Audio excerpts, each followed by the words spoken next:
Is Happy silenced? Right click. Oh, misses the right click. Looking for surrounding and he gets it on the DK. There's no TP for him anymore. Got it. That's locked in. Oh my god. Get those apart. This is not a fight that Kiwikaki can win here in the upper right. Can he win it somewhere else? Oh, but this is a moon. Does he have enough damage? Did he miscalculate this?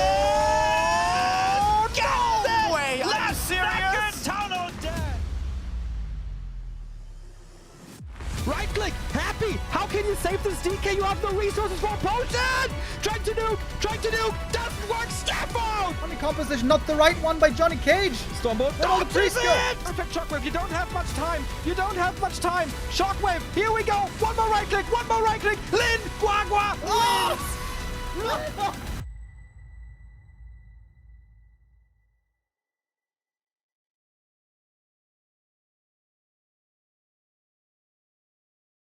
Good day and welcome everybody.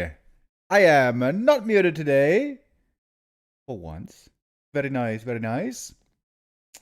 We have the final day of the GCC today. Sorry, I need to save a file here real quick. The Gladiator Championship 2. We had 5 days of that running already. With that, we had lots of players being seated, lots of players being eliminated. Now we're down to the final 3 players. FoCuS, Kaho, and Infi made it through. Today, the final day to play 3 more matches. 3 more play all 5 series, that is. Round robin group between the 3 players, and here the final chance to get more prize money, which then is going to place them in a ranking, which now we found out, by the way, the final ranking attributing playoff points, and those playoff points are going to count to the bigger playoff tournament where the top 8 are going to play. Going to show you that all later. Right now it's time to hop into the game because we started immediately with map number 1. Infi. No, wait. We changed the schedule here. Sorry.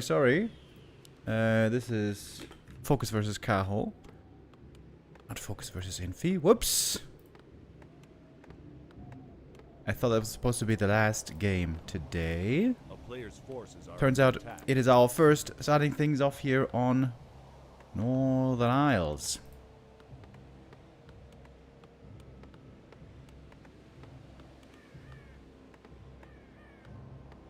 FoCuS and Kaho have met each other twice in these Gladiator Championships so far. Once in Gladiator Championship 1. That match went to FoCuS 3-2. And then they also played yesterday. This was the last game, in fact, yesterday. Where FoCuS was first down 0-2. Then won the next 2 maps. And on the final map 5, the decider had a big lead as well. But then lost the Blade Master. Very unnecessarily, forgetting to use the Invo Potion. That was a big mistake. Today, hoping to not make that mistake again, I imagine. FoCuS in general has been looking very, very strong in this matchup, where many other orcs have been struggling, including Lin, I think is fair to say. FoCuS has really been looking powerful indeed, only struggling more against life, it seems. But as mentioned, the series against Kaho have also been very, very close these last 2 encounters. FoCuS would love to come out swinging here with a strong showing. A strong Blade Master would go a long way, starting off with the claws of attack.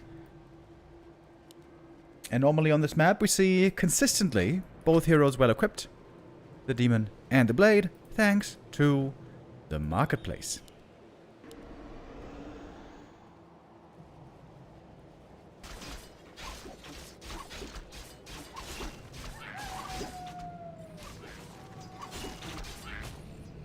Nighttime now, limited vision, FoCuS going for the Arachnithid camp early. That's pretty unusual. Kaho thinking about if he wants to creep this camp here. He's got the dust as well for possible Blade Master scouting. Ooh, the timing is going to be money right here. Does FoCuS realize who the real one is? I think so. Big last hit. Goes to him. No, wait. Doesn't go to him. But he steals the item. And that's bigger. That's a claws plus 8. Absolutely fantastic for the Blade. And if he steals this one creep here, then the Demon doesn't quite get level 3. Yet. I would say this early game is looking pretty damn good for FoCuS so far. Demon items are okay. Nothing amazing yet.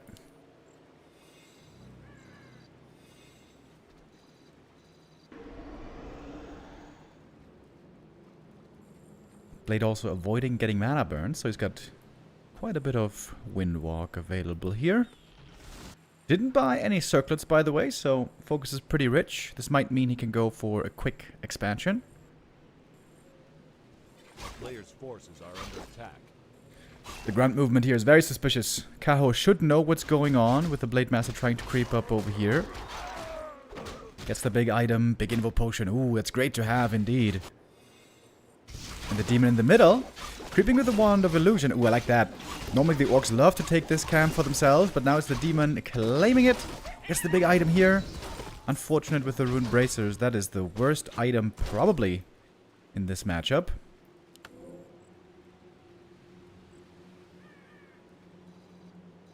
Blade healing very quickly, by the way. Replenishment Potion plus heal salve. That's 600 HP being healed up.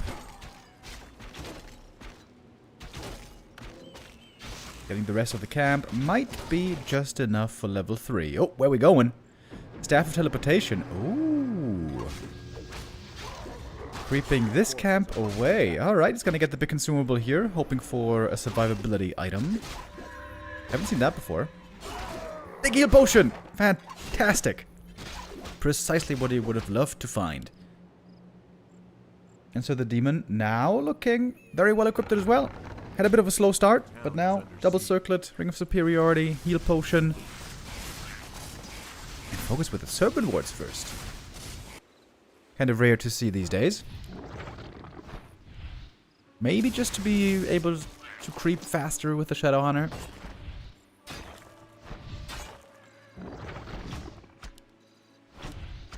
Late in the Night Elf base, looks like he's gonna get one cancel here. Could try for another. No.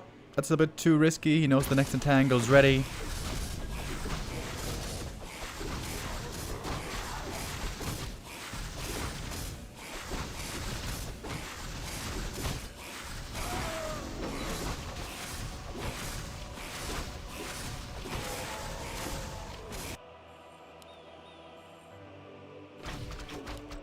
Keep her creeping up a little bit here solo. It's not going to be enough for level 2. Creeping is hard for both second heroes here, because so many camps have been taken away. Blade and Demon both were selfishly claiming quite a lot for themselves. Big camp right now. Big consumable here. Mana Stone, Health Stone would both be amazing. Oh, and look at the Wisp. Blocking maybe a possible expansion here, although FoCuS is lacking the gold currently. Anyways. Lacking a little bit of gold. Blade up the Health Stone, very survivable. What about the Demon? Claws plus 8. That's also a good item.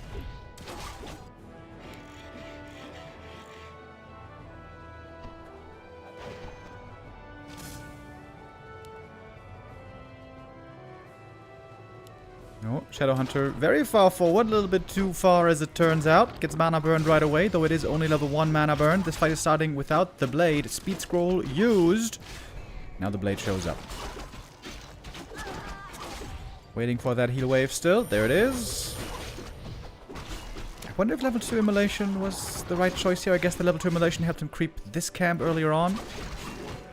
Takes out the Raider though. And another mana burn. And now there's no heal wave left any longer. Shadow taking a lot of damage here. Has to be given the Health Stone. Passing that one over. Heal Salve. Clarity. Blade still fighting. Still has the big Invo Potion.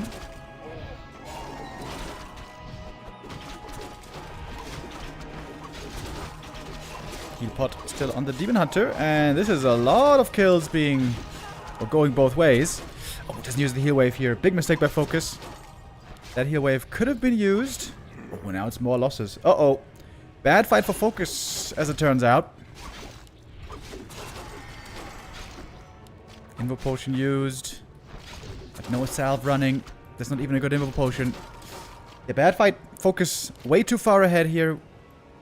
with the Shadow Hunter getting mana burned, not good positioning, Blade Master not joining fast enough.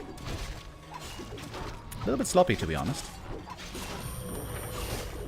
Oh, there's an entangle. Focus on the Shadow Hunter. TP out now, though. Looks like FoCuS barely gets out of this fight. Scratched and bruised. And the Expo, wait, wasn't even started, it seems. Got a single bear only so far. No master training yet. That's coming now. Problem for the Blade is he never got level 4. Didn't get that level 2 crit.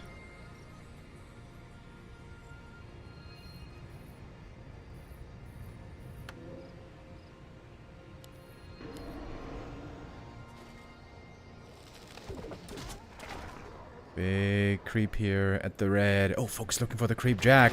He's coming in from behind as well. I don't think this is going to be seen immediately. Or, well, it will be seen now. Little late, maybe. There's an Immo Potion ready. Trying to take out the Keeper. Wondering if he needs a second end snare. I think there should be a second end snare ready. Yep, there it is.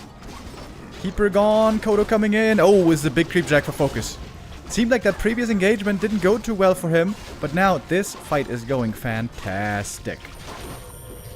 Blade almost level 4, just one more kill needed. That bear sniped easy with the magic damage, and that is the level up. And all of a sudden, the Dive army has vanished.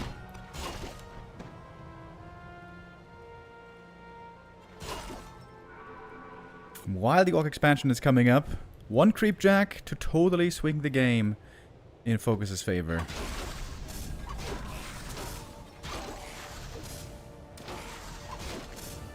Kaho needs a hero kill here. Needs to kill this Shadow Hunter somehow, but the Dryad slow, of course, doesn't last that long on heroes.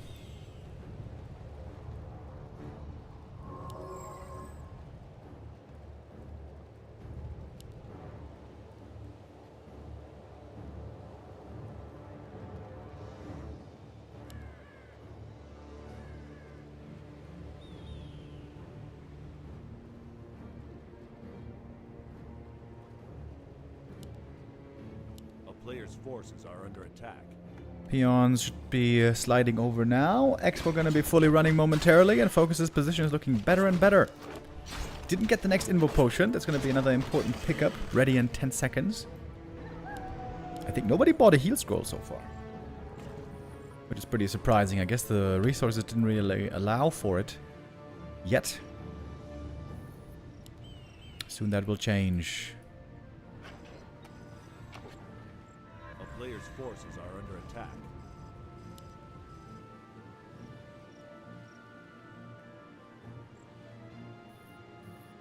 How big was that clause of attack steal, by the way? Imagine if this whole game, the Blade didn't have the clause +8, but rather the Demon or the Keeper had him earlier. This game might have been lost if not for those clause of attack. FoCuS having a really hot hand at the moment. Seems like so many things are working out for him. These mini micro moves that in the past would sometimes elude him. These days, they mostly seem to be going his way. Oh, Blade. Ouch. Taking lots of damage here. Didn't want to use the Invo Potion yet, but has to use it now. Looks like FoCuS is unsure if he wants to engage here or not. He's kind of trying to. There's dodging devours. Blade Master has no invul anymore, so he knows he has to be careful here. Yep, pulling back immediately. Big crit on the Demon Hunter. Does not have an invul potion, but he's got a staff. Rejuve has to be dispelled immediately. Quick reaction by FoCuS. Well done. Shadow Hunter with the level up, but doesn't have the healer wave ready yet. Needs to wait a few more seconds. Both armies here pretty bruised. Look at that Shadow. Gets in the chakram. Now he's got that heal wave. 90 mana. That's how much it costs. Ooh, the Blade almost being brought down here. Reveal again. Reveal upon reveal. Blade falls back. Needs more healing. There's no staff, by the way. No double staff available. Demon Hunter here dropping down to less than 30 hit points. Blade Master, where is he? Not sure. There he is. Bringing Invul Heal Scroll from the shop. So it was pretty nice now against the Dryads, actually. Heavy slow on the Shadow Hunter here as the Demon is staffing back in. Full HP, full mana. Shadow getting Spirit Linked and Disenchanted a little bit late here. TP out. FoCuS doesn't like this. Needs some time to heal. He can pull back the peons. There's no bears here at the expansion.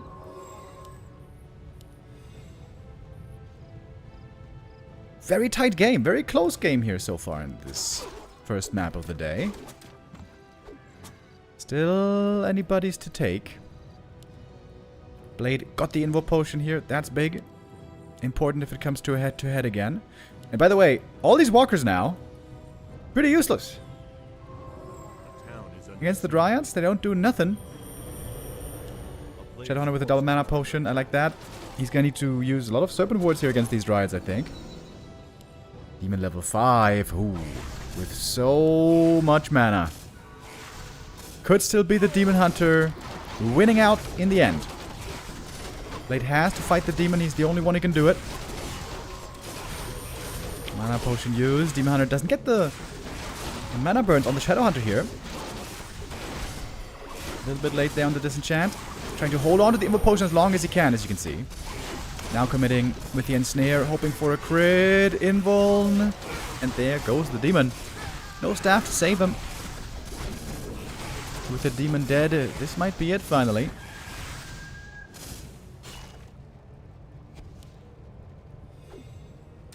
Kaho, it seems like, is way heavier on Dryads than many other Night Elves. Against him specifically, the Serpent Board build seems to make a lot of sense. Mana Potion Heal Wave again available. Blade still hurt, but next to the shop. Levels up and dies, actually. But double level 5 Orc Hero is very strong. Blade should be back pretty soon. Lots of money here available for the Tavern Res. That's GG. For FoCuS to take map number 1. Close game. Close affair right there. Definitely one mistake by FoCuS early in the mid-game before having his expansion where he stepped too far ahead in the middle of the map. I thought that was going to doom him, but that Creepjack really salvages the game here for him. Huge kills. After that, it was FoCuS, Kaho fighting back really well. Nice high-level game, not entirely flawless, but good showing by these two players here.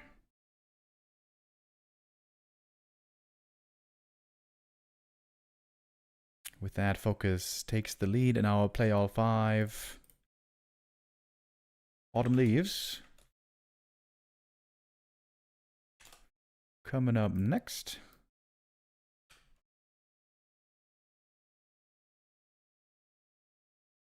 I think I have to play a little ad break here. Yep. Keeper at no staff, I will never understand. Yeah, it's kind of weird, right? Like, Night Elves do this quite often. It must mean they feel they need the money more for more production. More Dryads, more Bears. Maybe more Invo Potions. But don't you get the value out of that so fast? You just have to save 2 units, and already it seems like it you know, paid for itself, and then some. Also, he had the Telly staff already. The potential for double staff play is so high. Seems strange, right? Seems like that must have been... It's just 150 gold. It's less than a Dryad. Barely. If you're rushing to 50 supply to get that big army out first... Well, big army. Medium-sized army out first. Then I can get it, you know. You're trying to scrounge every bit of money you can. But when you're at 50 already, which you had been for a while, surely the staff must be worth the little bit of gold.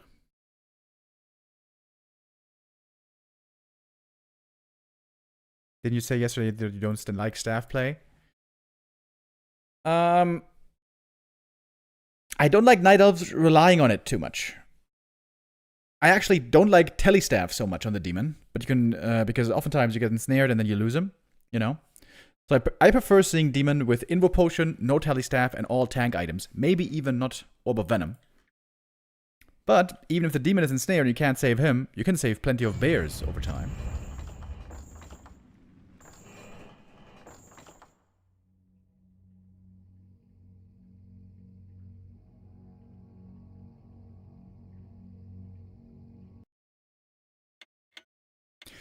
Maybe they feel like the bears get eaten, the Demon gets ensnared, and the Dryads are hardly worth saving. Maybe that's why they're not buying so much staff anymore. Would be interesting to ask them, actually. Hey. Hey, hey, hey. Canuti with the resub. Thank you.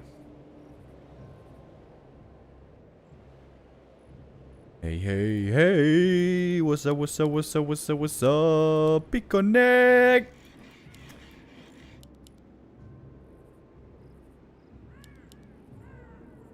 I wonder if there's any millennials out there who don't know the BitConnect meme. Pretty sure they do. Or, pretty sure there are.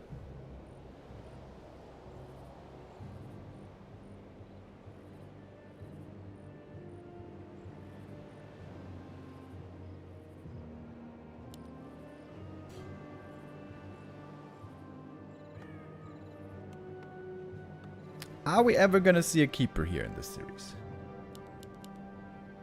Likely not. As I mentioned yesterday, though, Kaho has sometimes played a little bit of keeper on some maps, especially Hammerfall, maybe Concealed Hill. I still feel like keeper is a bit, dare I say, underplayed on Concealed.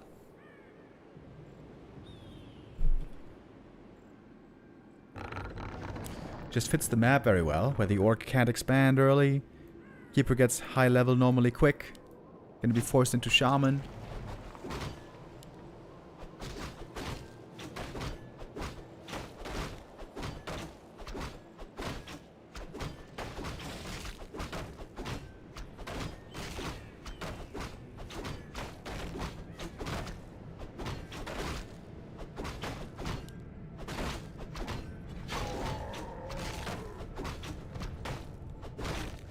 Players' forces are under attack.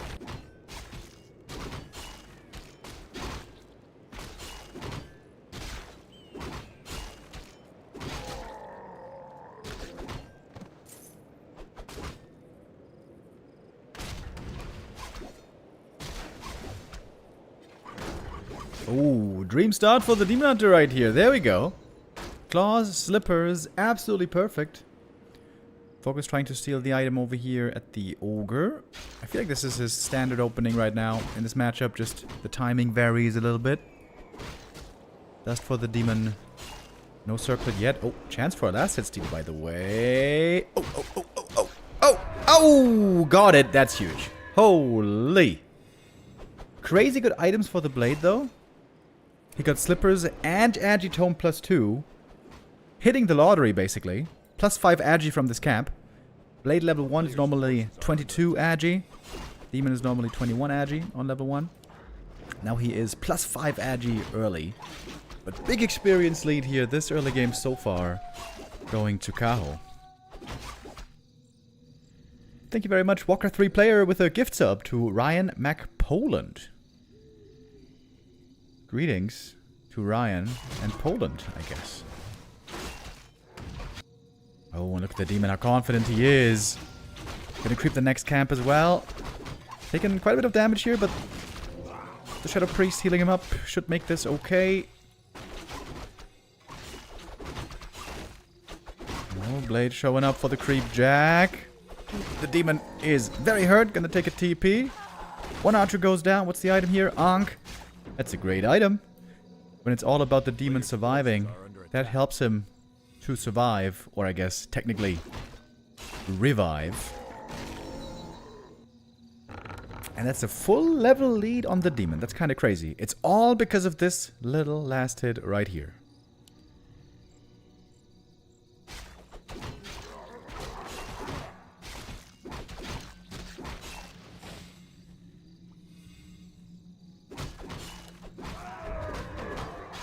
Int Tome this time, and Gauntlets. Not so lucky on the second Ogre. I'm loving these Tomes +2 for the Blade more and more. I mentioned it yesterday as well. The Agi Tome obviously is amazing. The Tome of Knowledge is amazing, because it gives 3 attribute points. And the Tome of Strength is also quite good. Just the Int Tome is pretty bad on the Blade, in comparison. Now with the Sobi Mask. Fantastic levels. My goodness, he's going to be level 4 so fast. But he doesn't have many tank items. Minimal defenses so far. Certainly wants a Circlet. Would also love to get a Ring of Protection.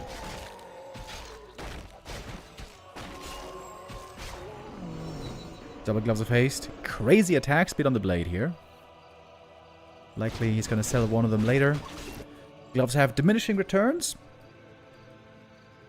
The attack speed boost, it varies from hero to hero. It has to do with their agility and their base attack cooldown. It's kind of complicated, but basically, the Gloves of Haste say 18%, but it's more like 13 to 15%, somewhere in that range.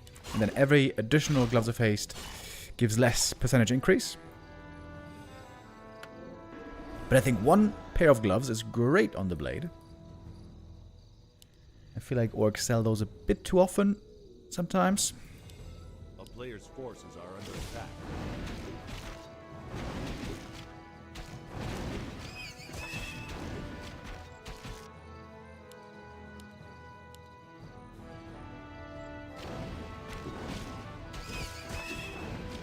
It's good with Scout as well. Sees the shadow creeping. Oh, and there's a staff in. Level 1 mana burn only, though. Blade Master in the back, by the way. He got 1 kill already. Ooh, if the Demon steals the last hit here, that would be so big. Stealing item and experience would be huge. But the Blade doesn't want to allow it, of course. Dodges the dust. Good defensive play here by FoCuS. Avoiding that Creepjack for the most part. And with Raiders and Walkers coming, he's gonna soon get quite a bit stronger. Shadowhunter also staying very well out of mana burn range so far. Item going to the Blade. Pendant of Energy. One of the worst items. Maybe the worst. Going for the Keeper next. Hex and Snare. So with the Ankh, he's gonna revive. One more Hex ready in a few seconds. Unless there's a burn. Nope, there isn't. Player's forces are under attack. Blade picks up Invo Potion. Oh, good Ensnare. That's a big kill here on the Burzy. The Raider's also gonna go down, but you could say the Berserker is the bigger pick-off. Oh, looking for a surround maybe. Oh, sick Hex surround. Well done. Can he staff out? Maybe. And what about the Blade? That's why he bought the Invo Potion. That's why he bought the Invul. FoCuS knowing exactly what he needs. That was impressive. Knowing exactly when to fight, how to fight, what items to do it with. Clarity running. Almost has the next heal wave ready. Blade gets level 4, rejoining. He's ready to receive that heal wave. And there it is. FoCuS executing this really well. Going for the Keeper again. And that is the next hero kill. Playing around the Ensnares here. Raider trying to reach. Settling for the Archer. That's a great fight by FoCuS. Utilizing all of the tools available to him. Doing so very well. Impressive fight. That was an impressive fight. And started out with the Creepjack. Dodging the Creepjack. Not getting blindsided by that Demon Hunter. Very well done. Thank you, Bye Sly, with the resub as well.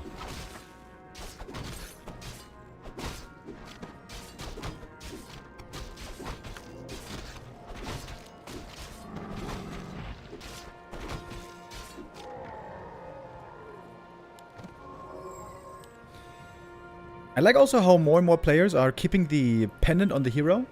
Like, they find the pendant, they put it on a hero who has decent amount of mana, then they use all the mana, and when the mana is at 0, they sell the pendant. Because the pendant doesn't help you regen mana, it just, you know, increases the amount you have. If you have a total decent amount, then it's decent. So I feel like perfect min-maxing here by FoCuS. Nicely done, all that.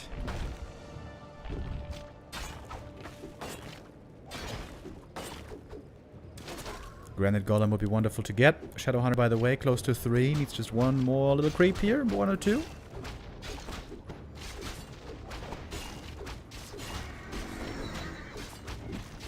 Has Kaho gotten worse lately? I remember him being number 1 like 6 months ago. Maybe a little bit. He hasn't really gotten bad or anything. But yeah, he hasn't been number 1 Night Elf for a while. Also, life, when hitting his peaks, has higher potential, it seems, than Kaho. Just on his fundamentals. Lots of Dryad play again by Kaho, by the way. Likes that quite a bit. Low on bears means low on healing. There is almost no healing available now for the demon. At least he has the big invul. Keeper is incredibly far behind in experience. 2 full levels behind the Shadow. That is crazy, actually. That is normally GG.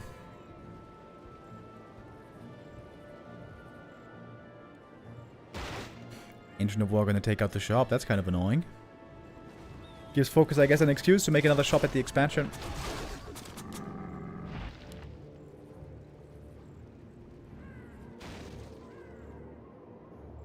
The peons are sliding over. Yeah, there's the shop between the bases. Love that.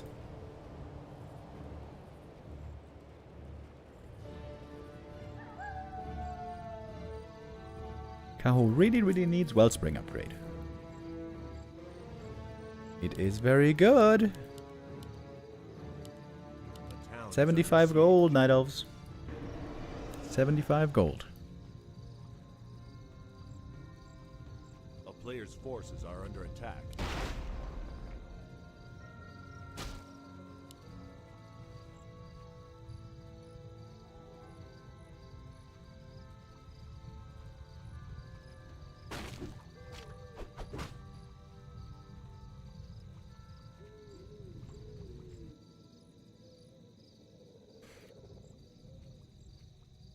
Very strong position for FoCuS here. It's gonna take a big mistake, honestly, to lose this game. FoCuS is miles ahead.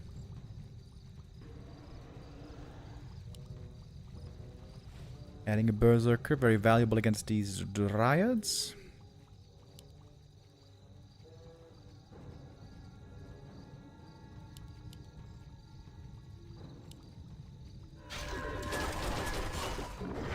Invo Potion popped. Going for the Keeper here with 3 ensnares. He is not quite going down, actually. Invo Potion passed. That exposes the demon now. So many raiders here. So much ensnare. Killing the blade is the only way back into this game. But he loses the demon instead. And with that, we're done here. GG. FoCuS. Fighting back well. He was in a tough position here. Demon Hunter had one hell of a start, getting level 3 very quick and also pretty fast on level 4. But the way he patiently handled that threatened Creepjack on his side of the map and then found the opportunity to strike and cripple the opponent. Very well done. Very well done. Sign of a tournament winner. Being patient, keeping a cool head, and not just waiting for his opportunities, but trying to build towards them and then executing on a very high level.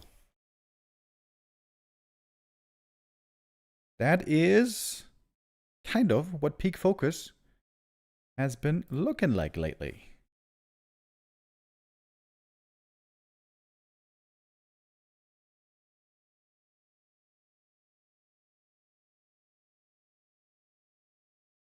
The webcam seems a bit dark today. Maybe I have to increase the light here.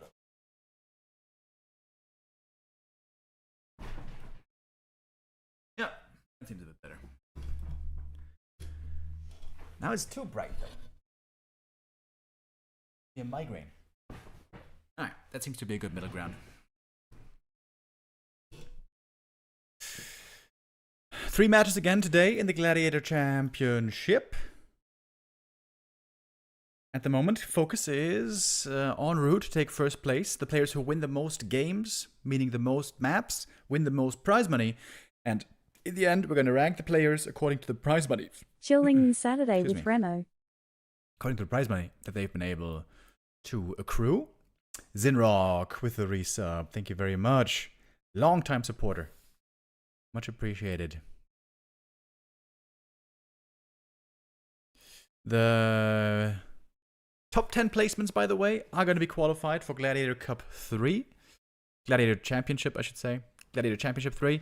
This includes 1-0 Life, Ice Orc, Soen, Hazy, Lawlight, and Moon, and also, of course, our other 3 players. These other 3 players are qualified as well for Gladiator Championship. And here, this is the playoff points I was talking about earlier. So, the better you place, the more playoff points you get. And these playoff points are going to lead to the Gladiator Championship Cup Playoffs 1.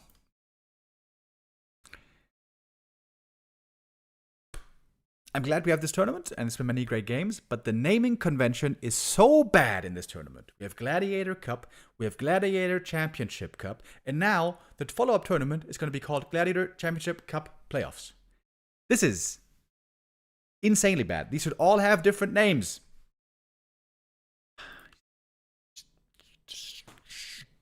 Annoying me. And like, I look at the Wikipedia and the tournament and cast it every day, but for somebody who just tunes in every couple of days, maybe, this must be so confusing. Why is it everything called a Gladiator? Why is there number 1 happening after number 3, but then there's also number 2 that happened, and there was also Golden Gladiator Cup, we also had that?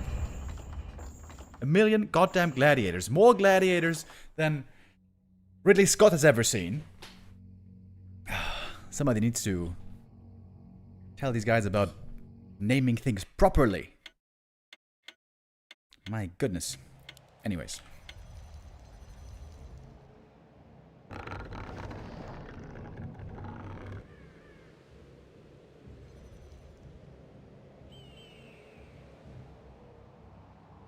We have map number 3. Springtime, normally a pretty popular map for the Night Elves.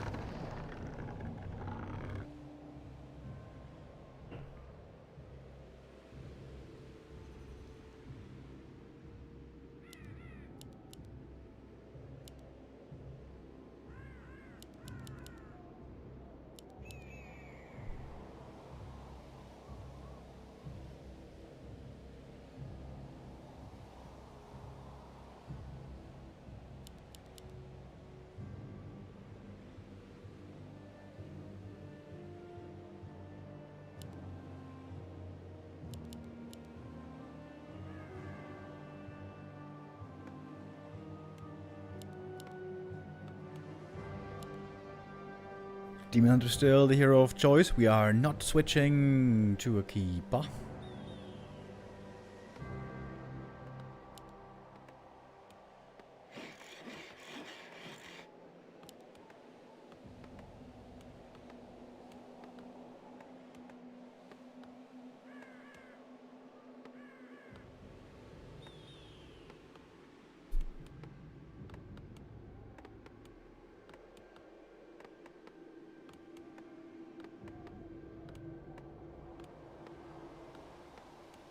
A player's forces are under attack.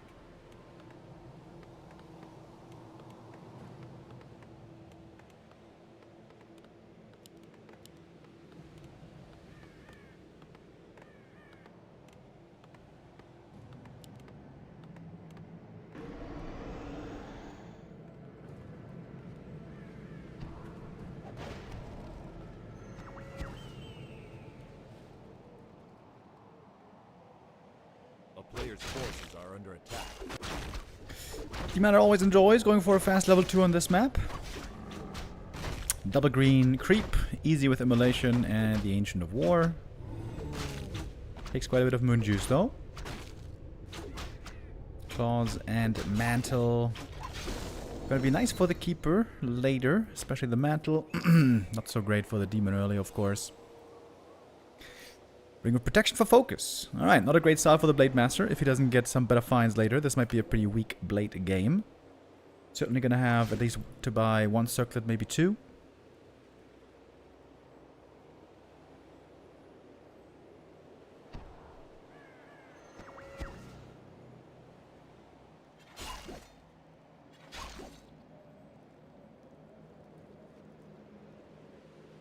A player's forces are under attack.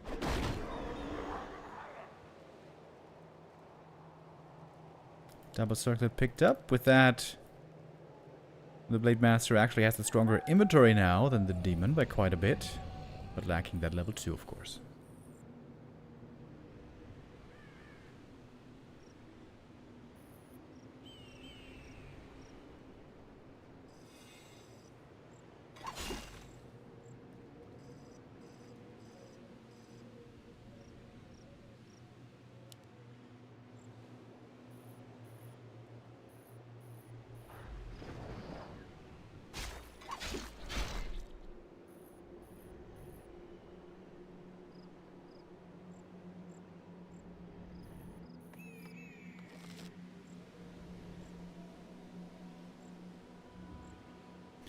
Minimal creeping here early.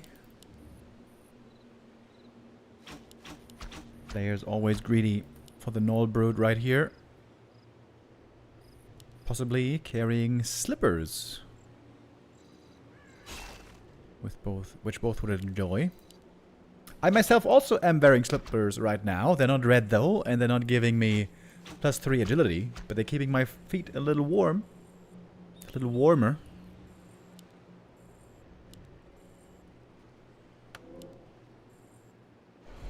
Because it's still not that warm, really, despite being May.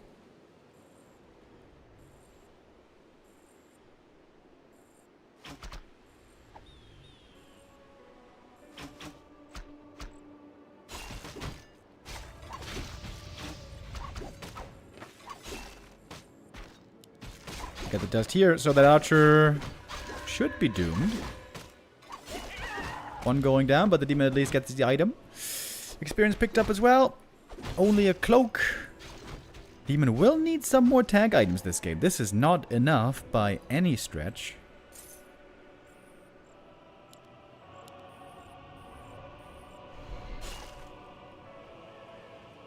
Is 21 degrees Celsius not warm? I mean, it's pretty warm. But inside my house, it's a lot cooler. I really hope it's going to stay that way throughout summer. If the temperatures in here are going to stay cooler than outside by a good amount, it would be wonderful. But I'm not sure that that's going to happen, really, because there is zero... Okay, there's not exactly zero, but there's almost 0 trees shading my house. It is going to be in the middle of the summer sun and heat. So maybe we're going to be cooking up a little oven in here soon. The previous house I lived in, next to Frankfurt, we were covered by lots of trees all around. This was so good, man. This sheltered us from the heat very, very well. First apartment, by the way, I ever moved into when I moved out from home. Wait a minute. Last hit. Stolen. Oh, no, wait. Item stolen. 1 of mana steal. Probably got the last hit. But yeah, first apartment I ever moved to when moving away from home. I moved to Mainz for studying. And I moved in to an apartment. Two-person apartment with my buddy Philip. And we only stayed in the first apartment for like 6 months before moving to another apartment. But the first apartment we were in, middle of the Mainz city, in Kaiser Wilhelm Ring, 6th floor, no elevator, which in the beginning is very annoying, but you get used to it super fast, actually. Something old house, bad insulation. That place was so hot in the summer and so cold in the winter. It was so bad. My condolences to all of you who live right under the roof. I guess modern houses with good insulation, it might not be that big of a deal, but if you have bad insulation, that sucks, dude. Also, growing up, I was living under the roof as well. I'm very glad now to not be under the roof anymore.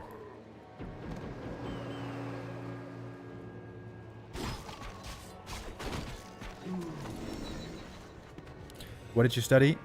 I studied philosophy. But only for like 4 semesters. And then I quit. And I went where the money really is. Twitch.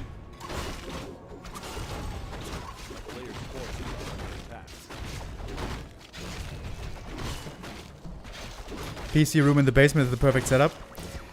Yeah, basement apartments are actually great for keeping somewhat cool temperatures in the summer. Neo has like a semi-basement apartment.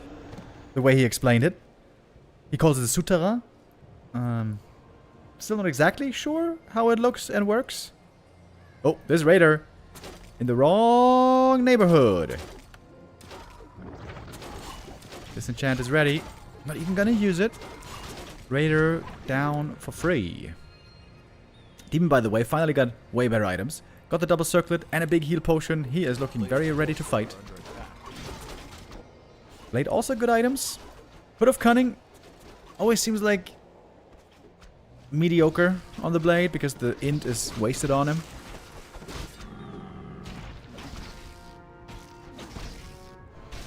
Do you have a day job?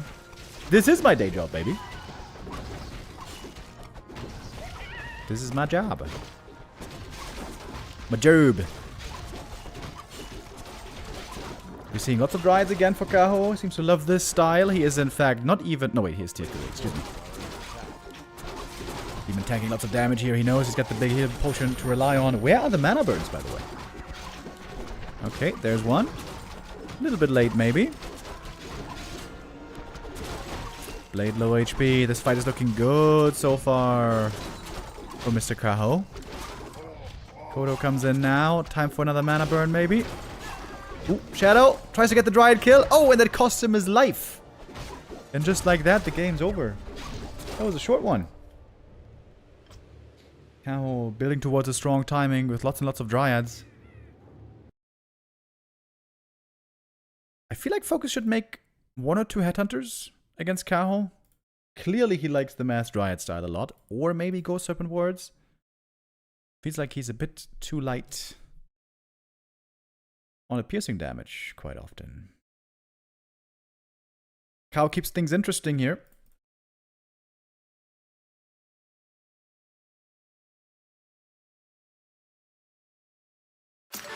Winning map 3. Coming up next for map 4, we're going to go to Concealed Hill. Notoriously hard map to pimp your hero on. I feel like whoever doesn't get the red camp tends to have bad items. Like the middle red camp. I used to really love Concealed Hill. I think it's surprisingly well balanced considering we still have health fountains here and hard expansion and a weird ogre in the middle. I just never liked the ogre pull mechanic on Concealed. I always feel like that's kind of bullshit. But I think it's a great map, absolutely. Was introduced many, many years ago, around 2016, if I remember right. 2016, 2017, somewhere there. Into the WGL, or as it was called back then, GCS map pool. The big Chinese tournament where Foggy participated and performed in well early on already, before the Reforged revival. In what I like to call the Renaissance. First part of Warcraft history was the olden days between 2003 to 2011. 2010, 2011, StarCraft 2 came. And that is kind of where Warcraft mostly died. Not exactly entirely, but mostly died. And then 2014, 15, 16, then the Renaissance began. The new age of Warcraft. With new patches, new balance, new meta, new players. A lot of returning players as well. And a new mastery and a new contender, the Undead Race. First shown by 120, then shown by Happy. Considered for most years to be unplayable, but then realized to be very playable and strong if played well. It just took 15 years roughly for players to get to that level to really be able to perform with Undead well enough. When I said that the last time, I remember in the chat, I think it was Chechi telling me, it's not like that, bro. Undead was just too weak back then. And I disagree. I disagree. Surely there were many things weak about Undead. You couldn't buy Sacrificial Skull, for example, back then. So you couldn't expand, really. But Undead meta right now isn't much about expanding. Except against human, of course. Frenzy Ghouls back then, for example, were stronger. Orb of Corruption was stronger, Destroyers were stronger, Frost Armor was stronger, Nova was stronger. I'm sure there's a couple of weaker things in there as well. But mainly, Undeads were just too weak. Undeads didn't realize how to properly play ghoul openings, creeping timings, and so on.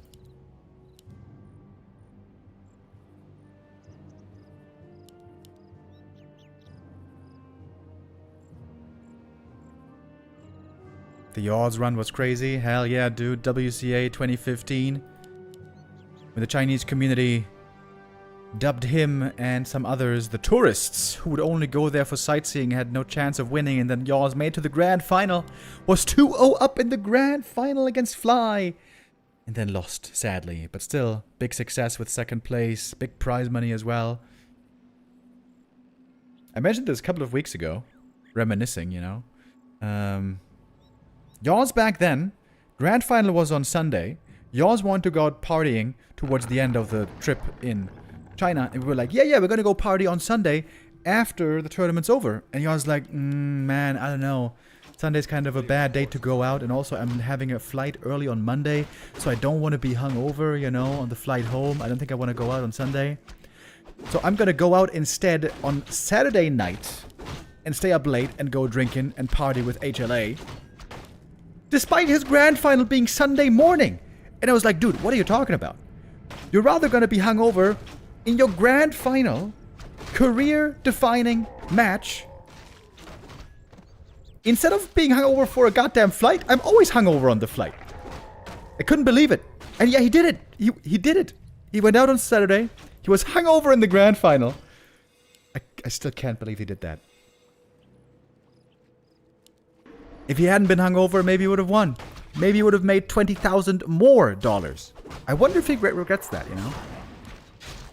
He probably has to tell himself that he doesn't regret that, because otherwise, you know, you're gonna beat yourself up.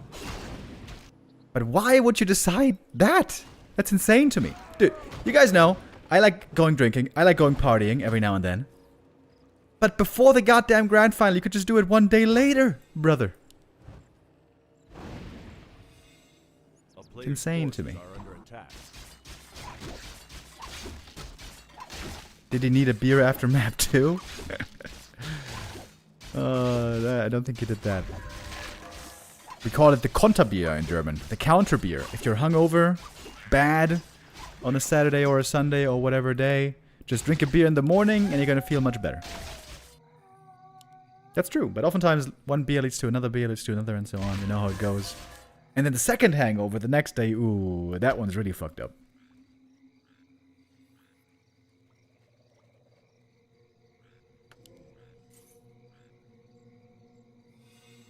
With 2 per mil, I play the best Tilda. The Crestfallen with the resub. Thank you very much. Dude, I've also felt that being a little tipsy, I sometimes played better. Being more loose. Playing hungover, though, for the most part, is terrible. You feel bad, you play bad, everything's bad.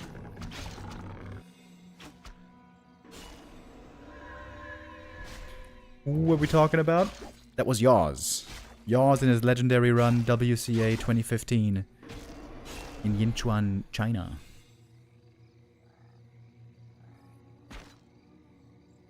Yaws also defeated Fly 2-0 in the upper bracket before that. Forces are under attack. Yeah, true. He had a 1-0 lead because he came from the upper bracket. So he was up 1-0 in the best of 5 grand final. Won the second map. And then lost 3 maps in a row.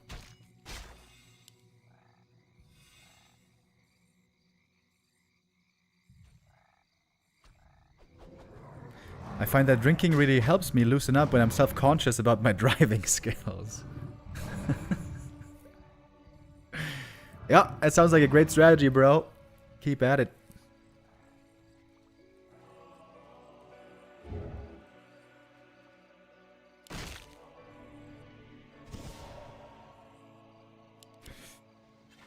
Not so much creeping so far this game. Demon got a Ring of Protection, that's good. Blade got Gloves of Haste, that's fairly good. A player's forces are under attack. Ooh, look at that Wisp, by the way. Wisp here in the perfect position for the block. Okay, whoops, didn't do it. But the Demon's showing up. Ogre Lord, barely surrounded here. Mana Burn can steal the last hit, though. Still being blocked. Shadowhunter showing up in a moment, ready to use that Hex. Archer's showing up as well. Where are the shockwaves, by the way? Doesn't he usually throw some shockwaves here? I feel those are missing. Oh, there's one. No mana for a mana burn anymore. Oh, no, wait, there is. Keeper late to the party. Cannot do anything about this, and this is a big item pickup. Although, a bad item pickup. Kodo Aura, he's gonna have, regardless, soon, the better version. A player's forces are under attack.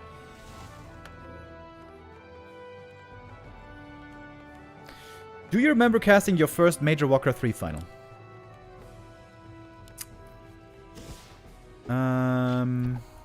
Yes.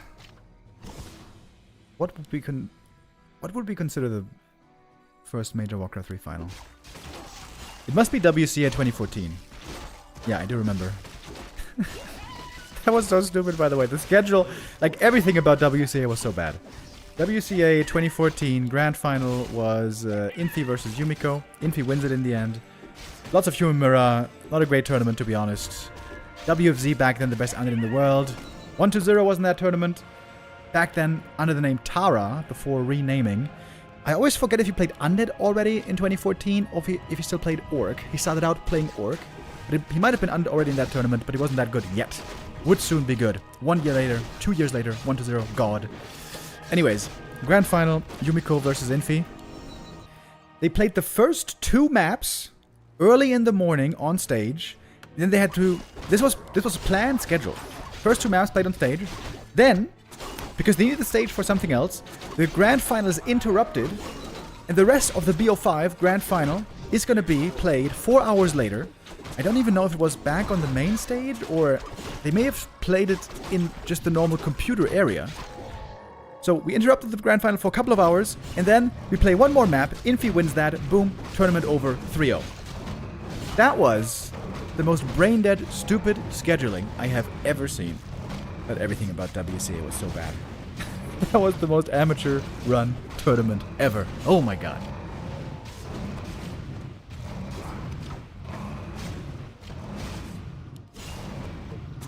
It might have even been on another day. Like the final map might have been on the next day or something.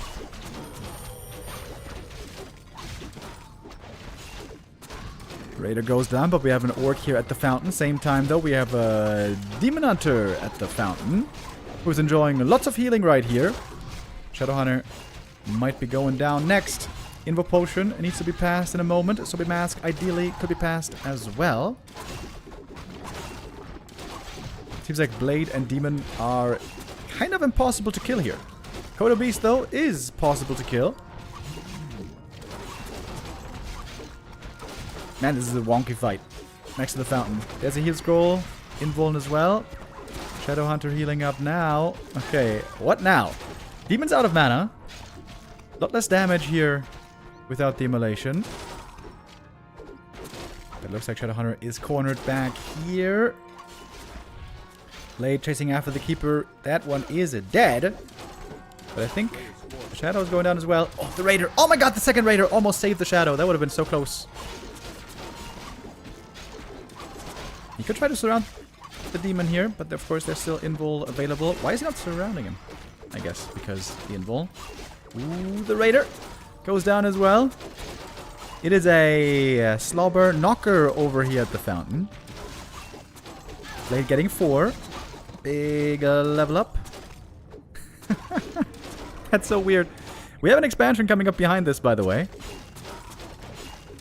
Ethereal form too late. Ooh, that's a big mistake. That gives level 4 to the Demon Hunter. Kodo Beast should not be running into Dryad range here normally. The Dryad's doing so well in this fight. Kaho in love with the Dryads.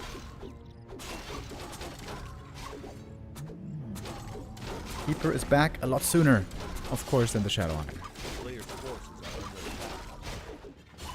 111 crit. That is terrible. Very weak sauce. The Dryads can kite. The Dryads can fall back to the fountain. Ooh, this is so good now for Kaho, it seems. Takes the supply lead. Invul and Heal Scroll picked up as well. Huge here for the Demon. He can fall back to the fountain. Normally when you play this heavy on Dryads, the problem is you don't have healing. But of course with the Heal Fountain, you do.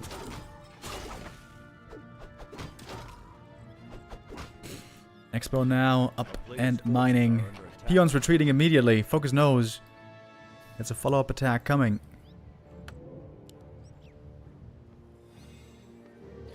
FoCuS, when are you going to start making headhunters, by the way? You should really, really make some headhunters.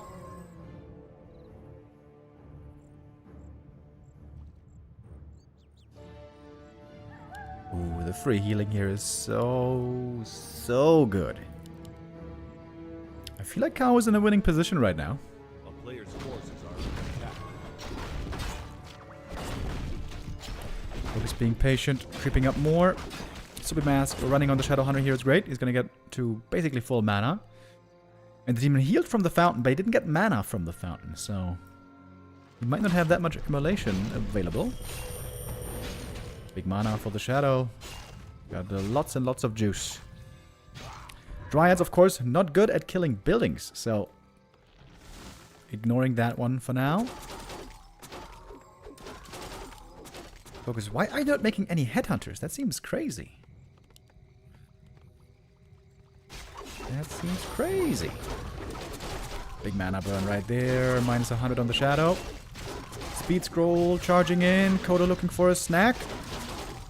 Good dodge on the Dryads, but 2 Dryads go down regardless. I think that's even 3 Dryads going down. Immolation here. Big damage as you can see. Mana potion.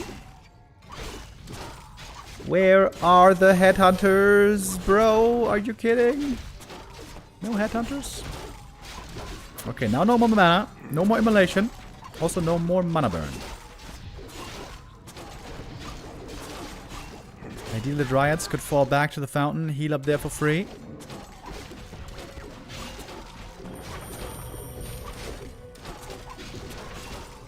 And we have a lot of hurt Dryads now. TP out. One more Dryad falls. Lots of Dryads saved on low hit points.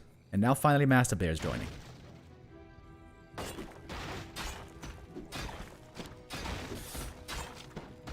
Young Feng asking why no snakes. Yep, true. Serving Wards will be very helpful here, but in this game, impossible to get. Having Hex when contesting for the Ogre Lord was too important. Maybe you could retrain at some point. Blade, by the way, almost level 5. Still not a very good inventory, though.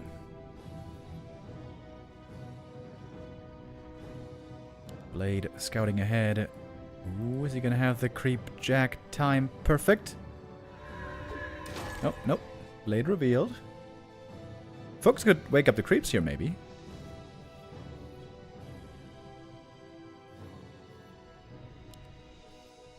Or counterattack. Yeah, he's got a TP. He's gonna go for the counterattack.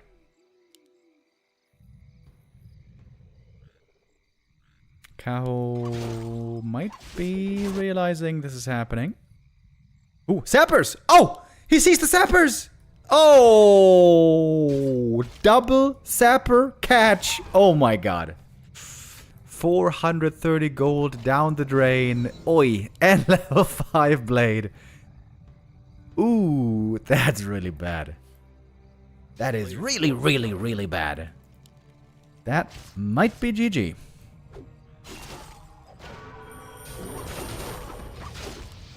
Let's see. FoCuS's army, not that big yet. Needs to ensnare. Plus Kodo. That was a bit of a poor execution, but okay. Gets out clean.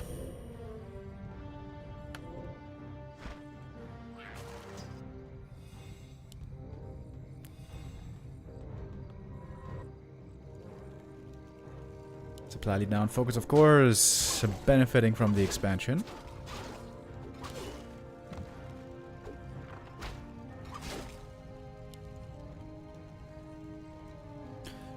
Time's on his side. Kaho has to get a move on. 4 Dryads and 2 Bears. That's the extent of the army right now. That is not looking very promising. We got some Wisps joining. Alright, Speed Scroll. In we go. Nice Dispel on the Speed Scroll Kodo right there. An instant snipe on that Kodo. Alright. Well done. GNL Bear, though, goes down quick. Lots of detonates. Shadow Hunter now low mana, but not for long. We got the mana potion, clarity. More mana available. Kodo's still hungry. Munchie gets that Dryad. Kodo might go down again, but most of the Knight of Army has now fallen. One Ensnare and a crit to kill off the Keeper on level 3. Finally, the crits are looking good. Blade's attacking the Shadowhunter right now. Whoops, little mistake. But it's okay.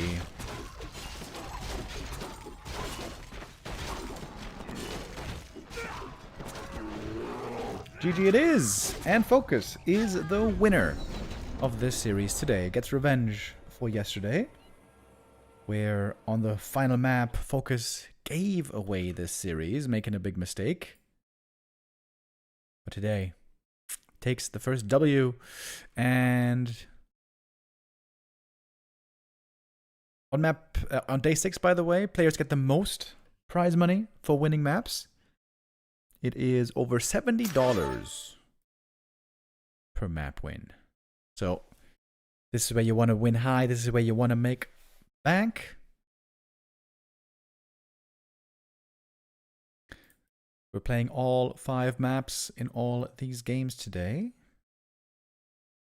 as we have been doing last couple of weeks.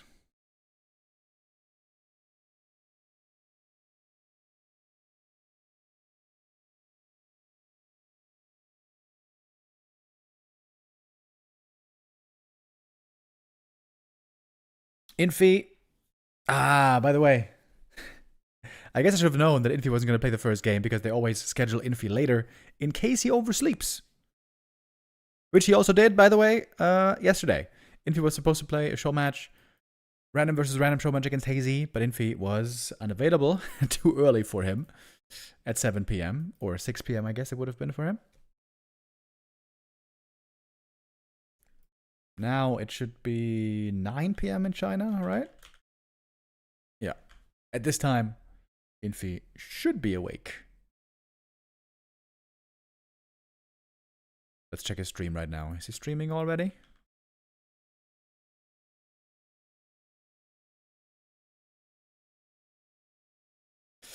Nope. Not streaming yet. Maybe gonna stream after his tournament games today. After the Gladiator Championship, by the way, we're going to have another show match today. That's going to be Moon versus Starbuck.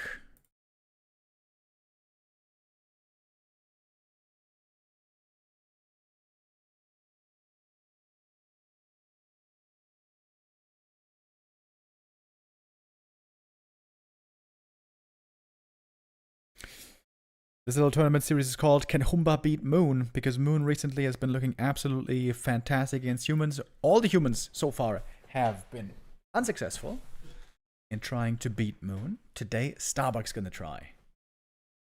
Starbuck still, very strong player, still in decent shape, but doesn't seem to be in peak shape anymore.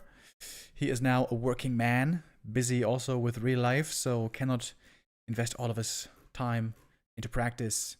Still does regularly stream though, has a great stream here on Twitch TV under the name Starbuck.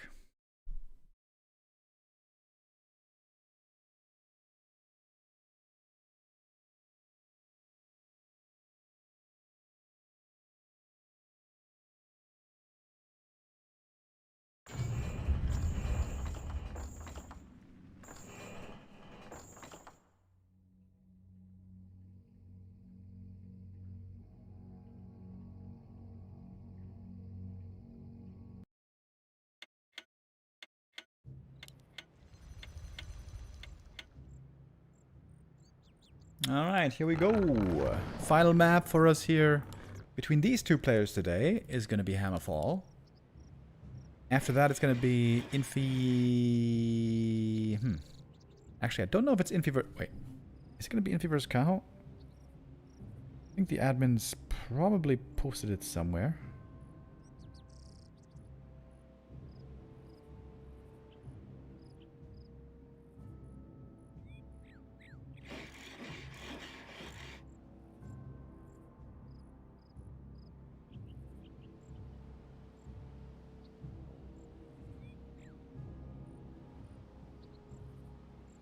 Ah, yeah. Okay. It should be Kaho versus Infi after, followed by Infi versus FoCuS.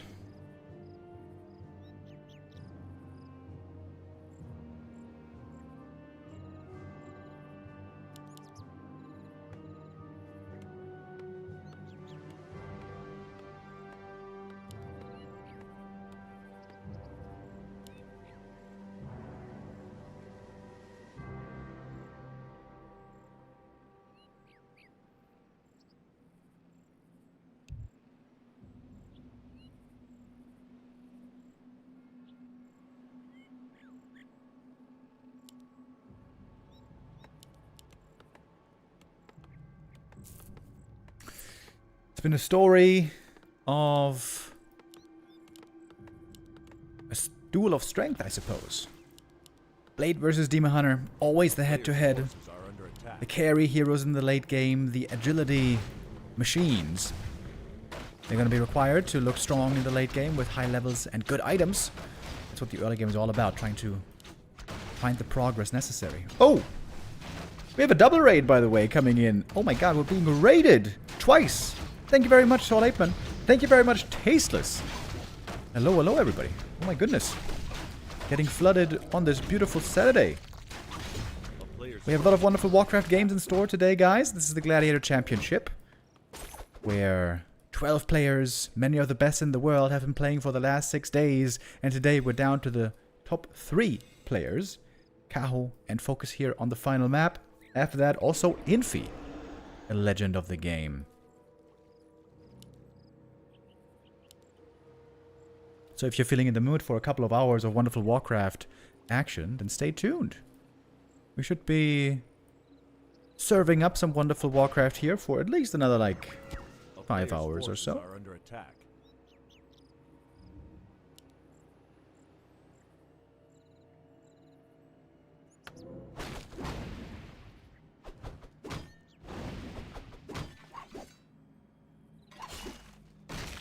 So I mentioned the test of strength between these heroes earlier. Who's going to be looking stronger?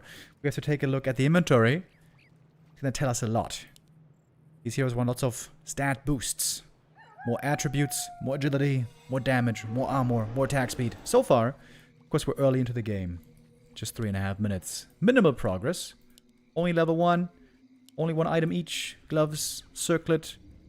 This is far from the final form, where these heroes want to be, and where they surely will be getting to.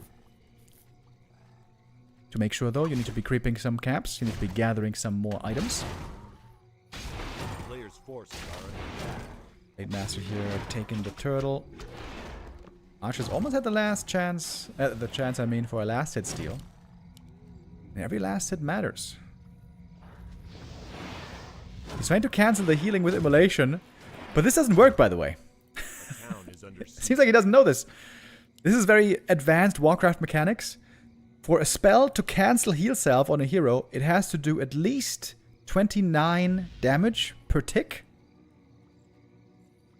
And immolation does lots of damage, but in small ticks. Looks like Kaho doesn't know about that.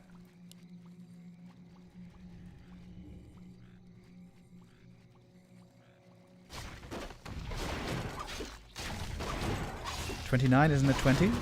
I think it's 29.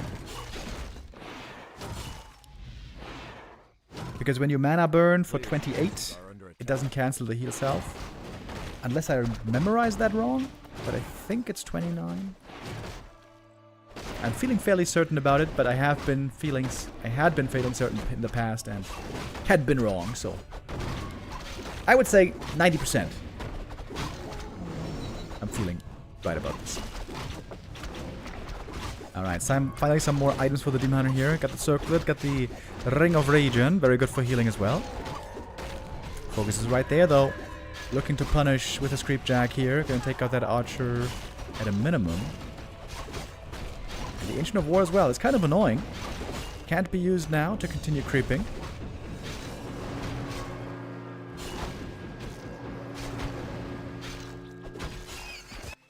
And no Shadow Strike dot doesn't cancel it. Yeah, true.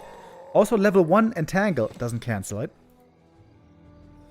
How How much damage is level 1 Entangle again per tick?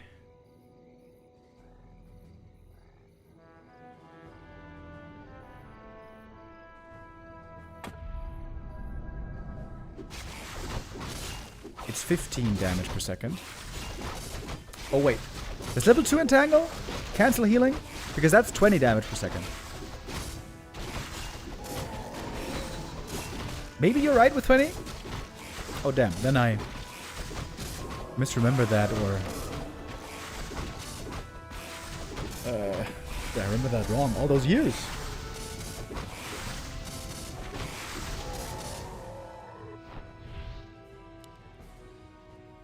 This time we have the Serpent Wards, by the way. Finally, FoCuS gonna have another source of piercing damage. Kaho played lots and lots of Dryads today. Unarmored units. Forces are under attack. Magic immune, but pretty frail to right clicks, and with unarmored taking 50% bonus damage from piercing.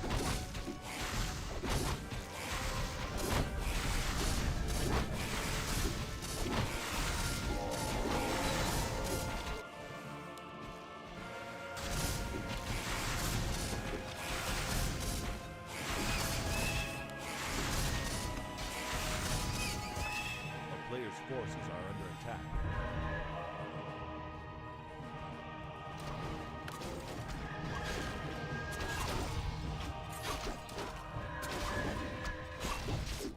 Big last hit steal right there. Blade Master comes in with a backstab, but item goes to the Demon Hunter. Double Ring of Regen. This is so good when you're playing Mass Dryads. And you don't have that rejuve to rely on from the bears.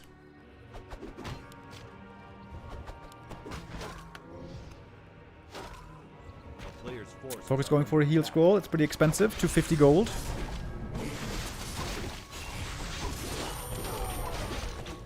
Next item picked up here. Slippers. Ooh, those are really good for the blade, actually.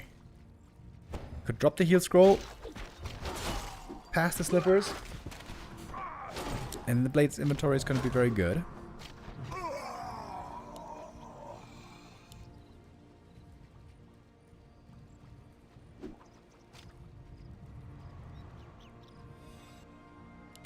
Even nicely healing here over time. Rings of Regen give 2 HP regen per second. I didn't pass the slippers yet, sadly. FoCuS forgetting about it a little bit. Only level 1 Serpent Wards, by the way. It's not too much damage, really. It only really does significant damage against Dryads, not heroes or archers, so they take a lot of micro to perfectly utilize. Nice speed scroll save on the Raider here. Clearly, Kaho was looking for the kill, but couldn't get it. And the Demon Hunter, while he has good items, he's a bit under-leveled here. Has to TP out. Didn't even get level 3 so far. Shadow Hunter sniping a Dryad here in the end. The expansion is again being set up. 90 seconds. Alright, FoCuS. Now there's time. This is where you should pass the slippers.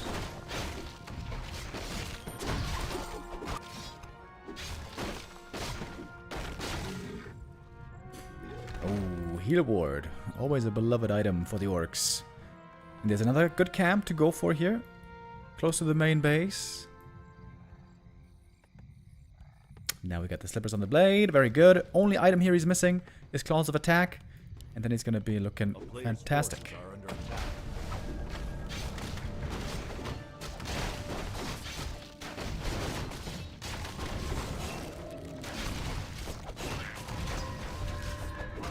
Didn't get any claws though. Double ring, a little unlucky.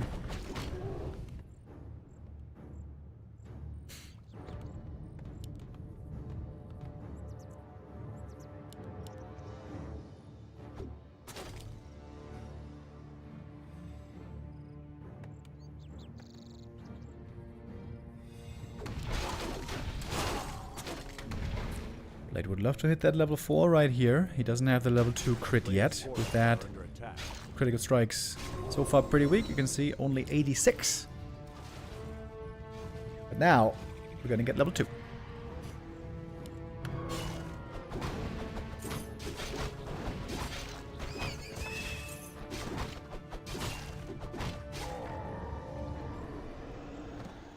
Kaho needs to get a move on.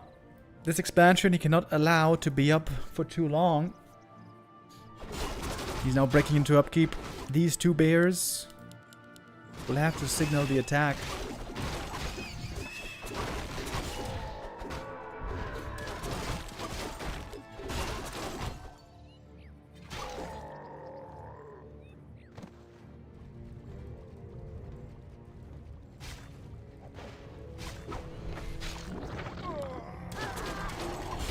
Kaho does not look ready. This is not a very big army. One Dryad sniped immediately. It's only level 1 mana burn, by the way. Why is the demon so under-leveled this game? At this point, the game is supposed to be level 4. He's required to be level 4. Kaho seems to be significantly behind tempo in this game. Didn't progress fast enough in the early game, it seems.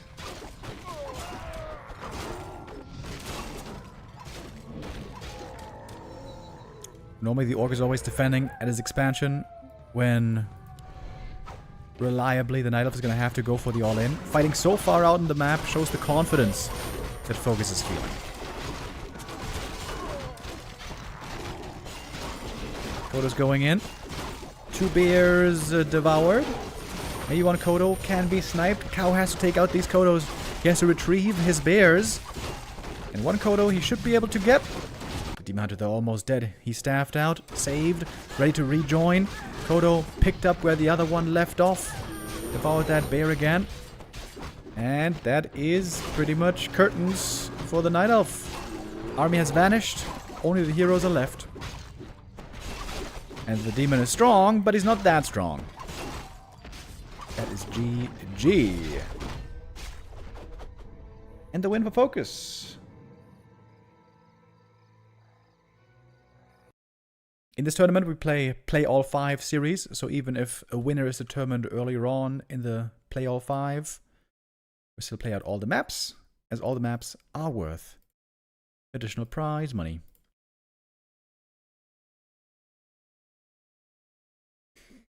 Bit of a painful start for Kaho today. Yesterday he got the win against FoCuS. Today in the rematch, FoCuS looked very sharp. We saw some clear mistakes by FoCuS yesterday. Those seem to be ironed out today. Once again, looking impressive in this matchup. Like I said earlier, many Orcs are, again, struggling against Night Elves right now, as they have historically so much of the time in Warcraft history. But FoCuS is looking damn good. He seems to have all the answers against all the Night Elves, with one notable exception being Life, the Night Elf player from China, but that is not his opponent here today.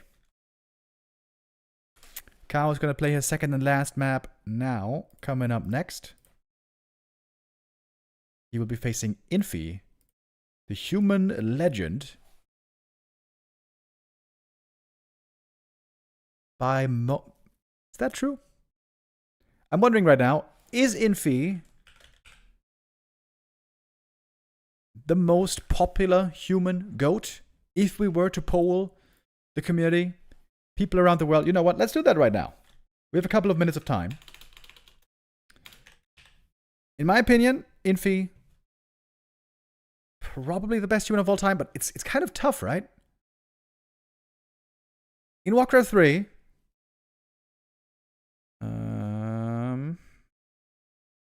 it's very easy to say who the goats are for most of the races. Here we have Liquipedia, player earnings, career earnings. Night Elf Goat, Moon, obviously, because of achievements and because of legend status. Orc Goat, Lin, same thing, achievements and legend status. Undead Goat, Happy, very easy. Wonders is also really good, but Happy is way ahead. Human Goat, though, it's kind of hard to tell. Okay, I want to poll you guys right now. Who is the human goat? Greatest of all time.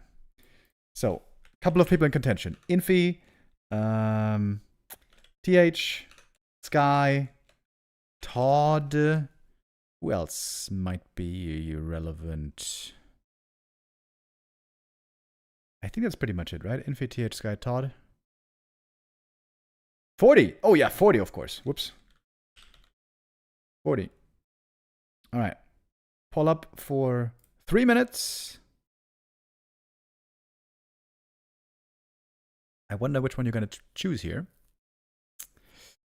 Infi is the most successful, prize money-wise. TH noticeably behind. Sky, a lot less prize money, but many people say the dominance that Sky had over a couple of years, like 2006, 7, 8, right? I think is where he wanted the most successful. 5, actually. 2005, 2006, right. Winning WCG 2005, 2006. Where's 40, by the way? Ah, there he is. Number 8. 40, definitely the most successful human in the last couple of years, last 3 years or so. You could make the argument, maybe, that Fortitude has pushed human to a level, to a performance that has never been seen before.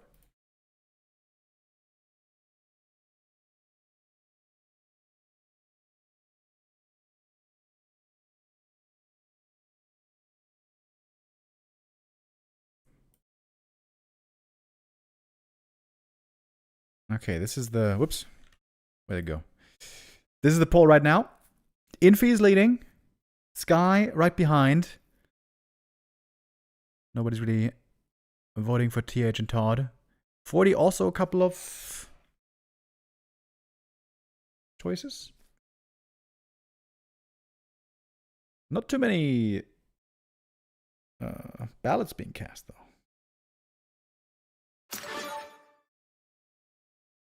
All right. Here's the invite for the next map.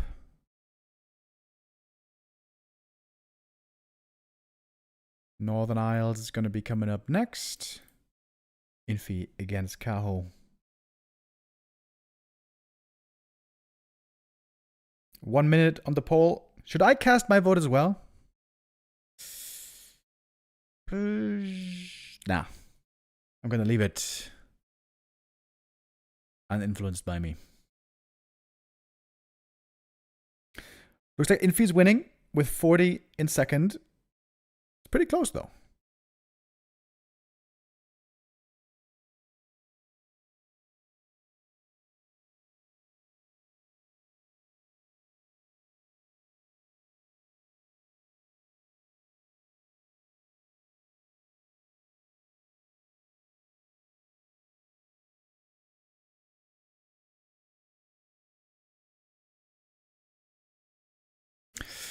Oh yeah, and the question, of course, with Infi is he going to play human or might he play something else? In previous days, against Hazy, for example, he played Orc against Hazy's random, because Hazy tends to play random against most races.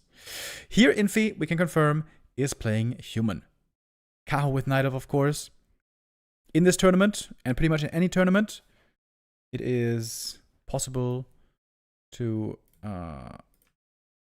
switch races between the series. Here we have the final result, by the way. Infi being voted number 1 with 37%. Fortitude number 2 with 31%. All right. People have spoken. Infi is the human GOAT. I think I would say the same. Many of the old school players, though, say that it's Sky. I think Todd always said Sky was the human GOAT.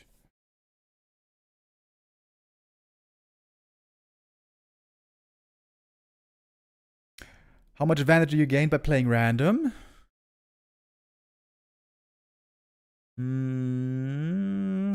It's kind of a complicated question. Technically a lot.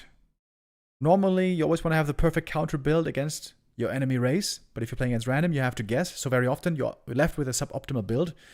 At the same time, though, if you're playing random, you have to divide your practice hours between your different races, so you cannot really optimize your one race as well as main race players, and that is also a big detriment. But that is more a skill issue.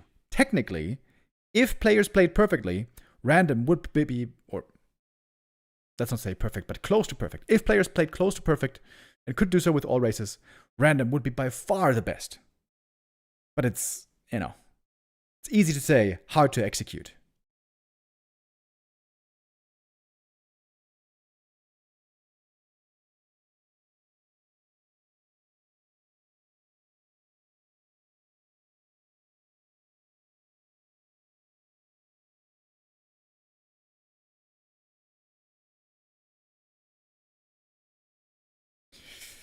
Looking at the prize money earnings, by the way, it looks like Happy is gonna reach 3rd place. Happy normally winning the most in basically every year.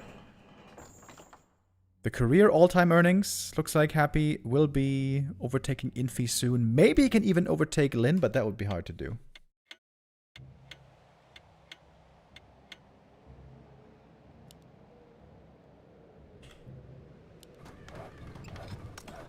In we go.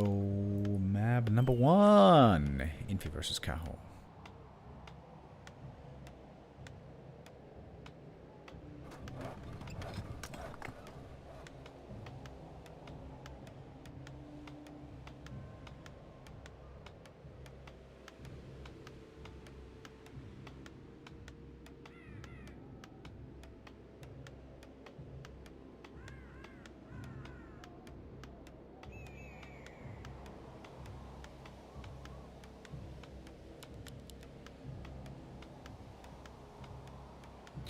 So who is the top world legend player of all races?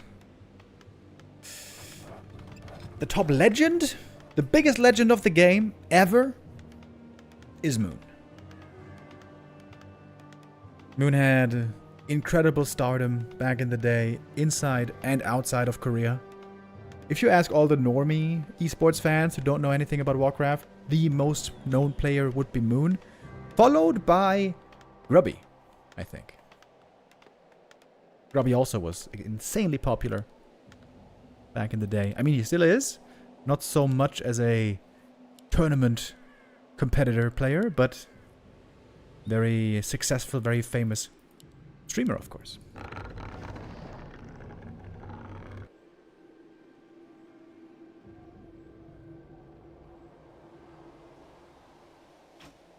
Infi got way more money from his streaming career rather than his tournament career. Not the same for Happy.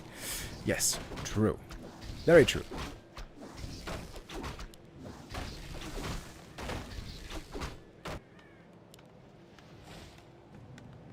Most of the Chinese Warcraft streamers, I'm not sure if it's true for all of them, but most of them have a monthly salary from the Douyin platform and contract that they have. So they require us to stream a certain amount of hours, and they have then also a guaranteed salary, if we want to call it that, or maybe a revenue share, whatever. But they get a certain amount of money guaranteed every month for streaming, and it is in the thousands, up to 10,000 plus, what I heard. But that is, I don't have proof of that. That is just rumors. Not the same for most Twitch contracts, by the way. Most Twitch contracts are just, you get subscription money, you get ad money from Twitch, but you don't get paid by Twitch to stream. There are some exceptions, though. Very big streamers, for example, they do have contracts like that, where they get a set amount of money as well, along with the other perks. But that's normally only for the very big streamers. Anyways, Warden going for early harass over here. Trying to get last hit steals with the Foul Knives. Didn't work out so far. She got some peasants, though. 2 peasant kills. 3 peasant kills. That's pretty painful for Infi, actually. Infi was playing lots of one base in the recent times in this matchup. I would be surprised if he expands here. I guess... Alright. I guess he is playing expansion. Okay. Especially against Warden, I would have expected him to be aggressive.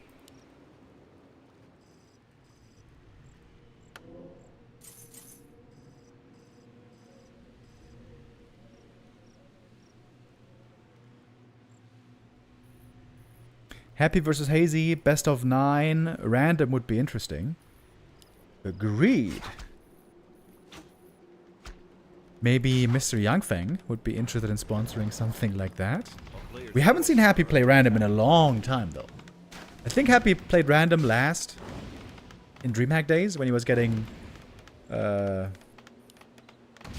a stream, like, achievement goals, basically, to play random in ESL Cups and so on. There are other tournaments as well, like the M Cup, where all players play random, and there, of course, Happy plays random, and there Happy is also extremely successful, because he is extremely good. A player's forces are under attack.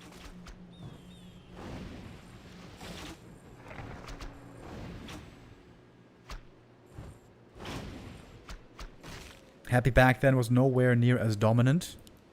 Yes, true. Happy wasn't as good as back then as he is now. Undead was a little worse than it is now, but I think it's really overblown. Players just weren't good enough to execute under the highest level. In general, no Undeads back then were good enough to win tournaments.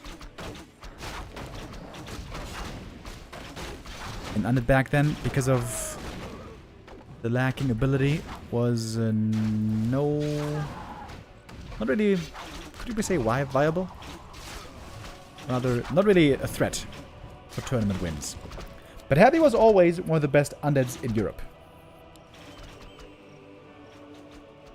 Like from 2006 to 2010-11, Happy was always the best Undead in Europe. Wait, maybe that's not true actually. We also had Vortex. Vortex was also really good for a while. He wasn't, I would say, as clearly so much better than anybody else back then. All the other Undeads. Oh, losing the Shredder would be really painful, by the way. Oh, peasants coming in for the repair, but too late! Oh, goodness. That's a huge loss. Shredder costs 375 gold, 100 lumber, and has a huge cooldown on the lab. Oh, that's really bad. Rare to see that one intercepted that way.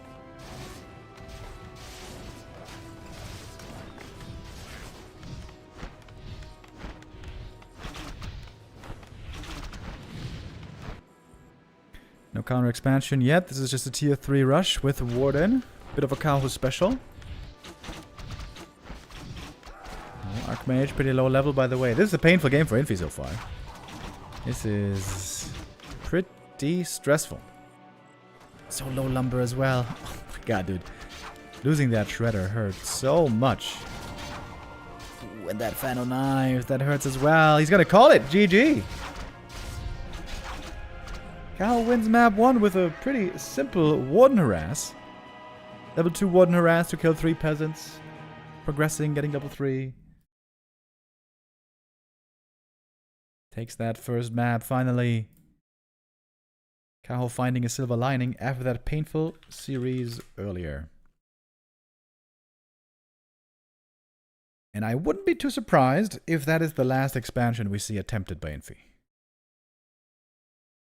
The meta in general in this matchup has been moving away more and more from expansion play, moving more towards one base. I always love seeing the expansion play. I think it's very exciting. But the players here are not looking for excitement. They're looking for W's. And for that, maybe a one base play is more prudent.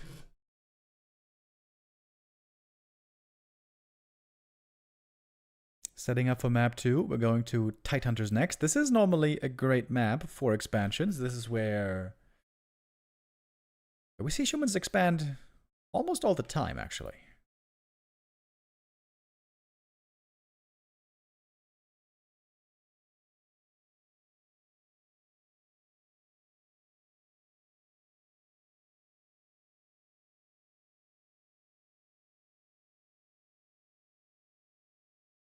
You're blurry. Oh. What the hell? Stop it, cameraman. Oh, there we go.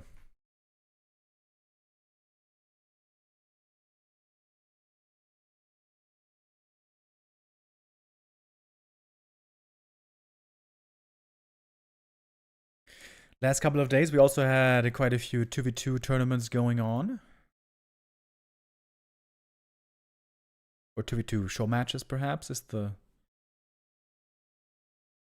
truthful statement.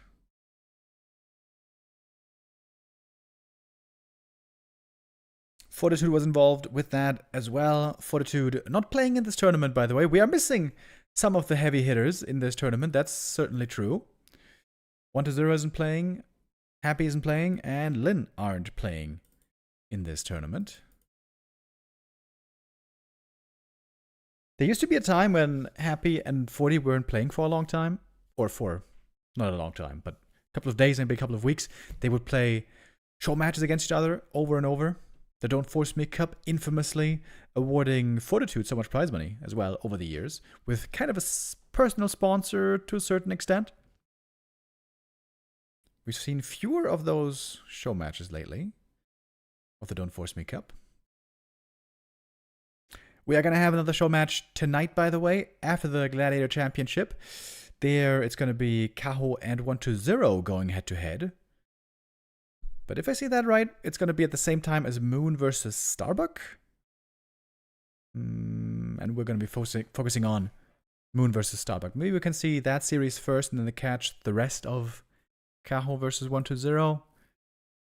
We'll see how exactly that overlap is going to be looking.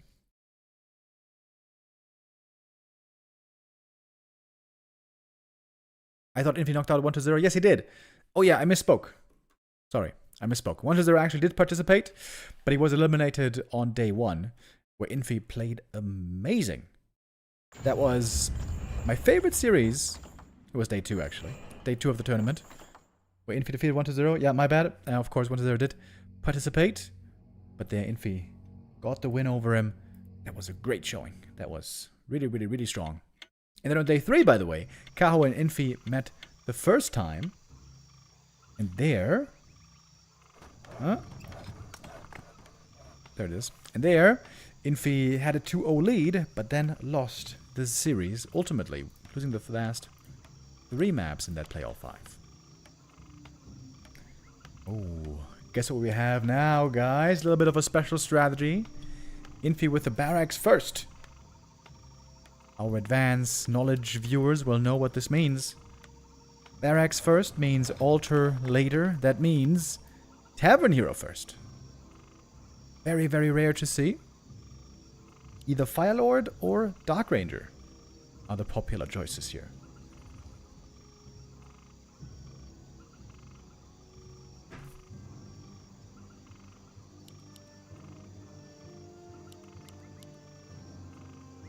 This is also what Infi played in their previous encounter. Dark Ranger fast expansion against Warden. This time, though, it's a Demon Hunter. I feel like Dark Ranger prefers to face the Demon if she's fast expanding. Because the Warden, if she gets level 5 and 6 fairly quickly, which is kind of reliable against expanding humans, she can really run the show. Demon Hunter also very strong, but not as insane as the Warden on 5 and 6. So I think Infi's going to be happy to see the Demon Hunter against him here.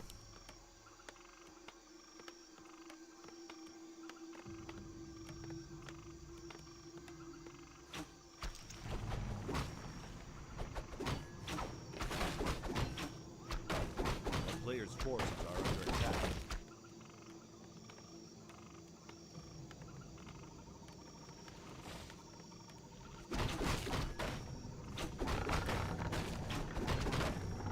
Not a very good early game at scouting with Wisps, so Kaho knows immediately what's happening here. Sometimes humans like to creep this camp first for a quick level 2. There she is, Siren Ghost Song. Going for the Circle and Dust immediately, I like that as well.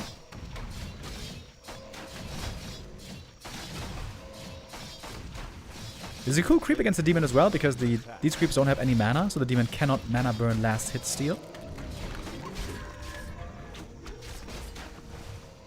And that should be a pretty easy level 2 right here. Replenish Potion, even more healing available for the Dark Ranger, maybe something she doesn't need.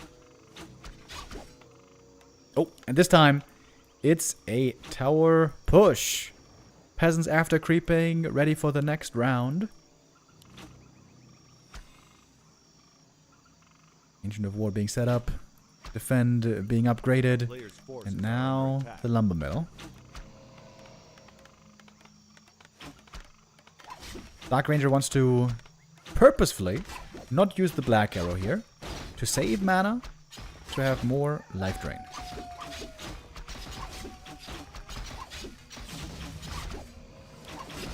Tower upgrading, 45 seconds. Footies are taking a lot of damage though. More and more archers are coming out. This should be a pretty easy tower cancel here.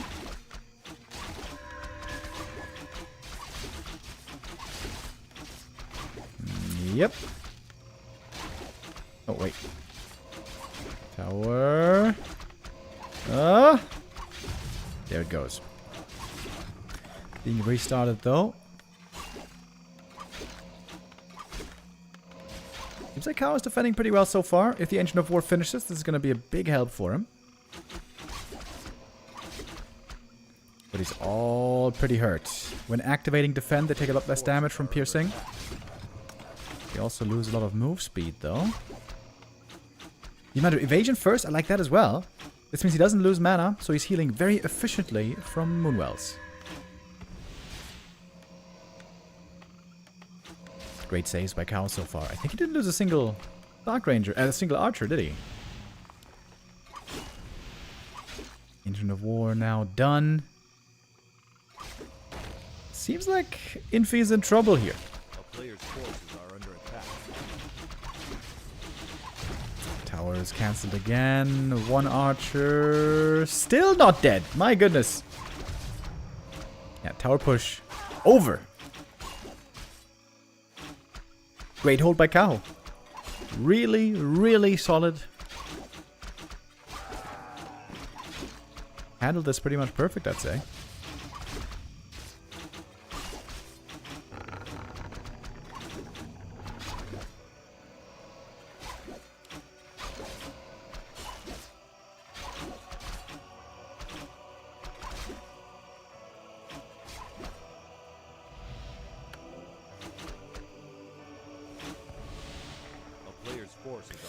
And what now, Infi? He's teching up instead, but Kaho sided the tech as well already.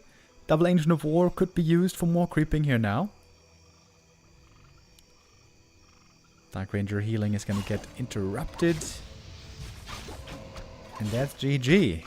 Not even 6 minutes. Oh my, that was a quick game. Almost an Infi.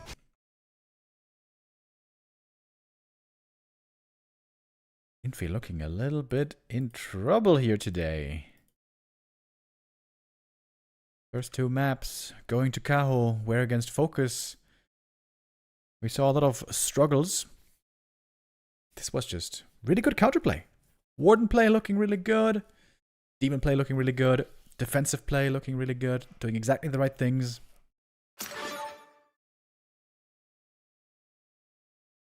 Kaho here. Very strong so far in his second match of the day.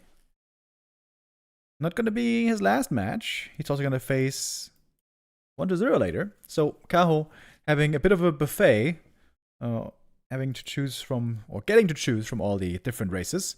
Playing against Orc, playing against Human, playing against Undead, all in one day. So far this Human course has been delicious for Kaho.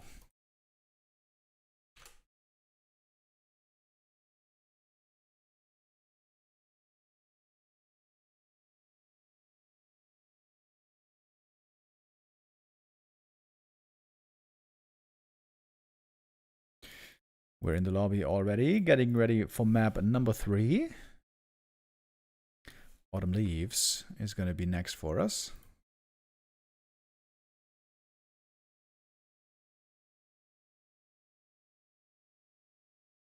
I wonder, what is BBC showing to us today? Is it time for some pineapples, maybe? Oh, he got a new haircut, by the way. Looking fresh with a new haircut. I feel like I'm also getting close to needing a new haircut. There's still time, though. My normal rhythm for getting a haircut is like every 3 months. I feel like that's kind of reasonable. 2.5, 3 months, maybe. I know some people who are insane with their haircuts. My cousin's boyfriend, same age as me, 35. He gets a haircut Now, when he first told me this, I thought he was trolling me. I thought there's no way. But this is true. He gets a haircut twice a week. Twice a week. Like, how can you even differentiate your hair, your length, from Monday to Thursday? There's like, it's not even a millimeter. Probably not, right? There's not even a millimeter. How does that make sense? He's like, yeah, you know, I like to have it the same length all the time. I don't like it when it gets a little bit too long. I'm like, dude, a little bit too long? 4 days? What can happen in 4 days? Like, even in the past, I heard some people saying they get a haircut every 2 or 3 weeks. I also thought that was insane. Every 2 or 3 weeks, way too frequent. There's also no difference in... There's a minimal difference, 2 to 3 weeks. But every 4 days is absolute insanity. I've been wondering, is there maybe a very, very attractive hairdresser that he likes to visit? That's the only thing that makes sense to me. I hope not, that would be sad.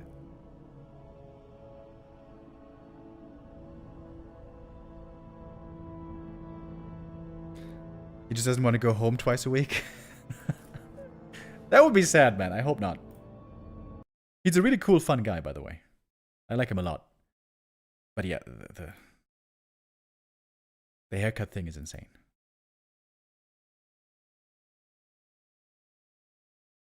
Germans don't like to go to the barbershop.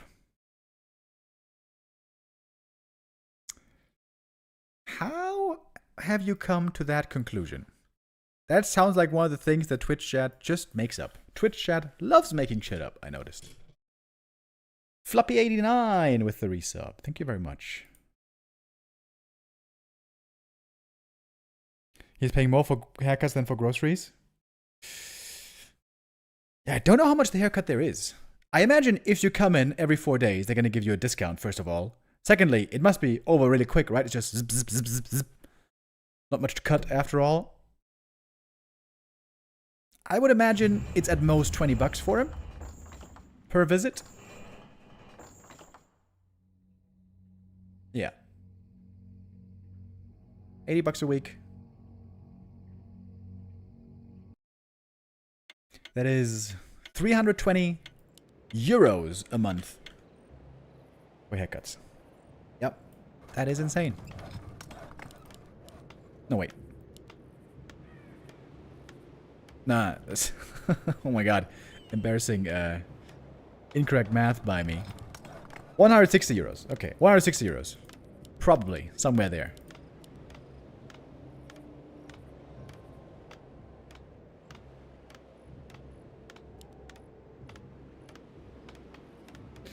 I pay 7 euros for my haircut. Where the hell do you live, bro? What? 7 euros? Do you live somewhere where they haven't developed electricity yet?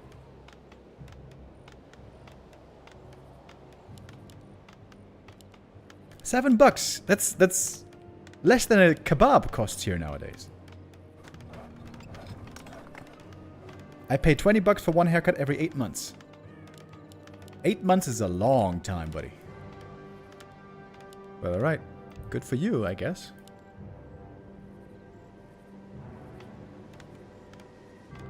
I'm in a village in Thuringia. That's in Germany.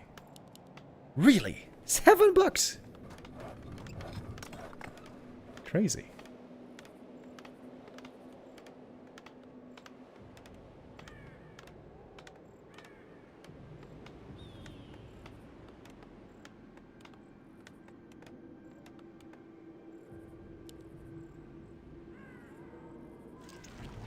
I got next level strats. My hair just falls out.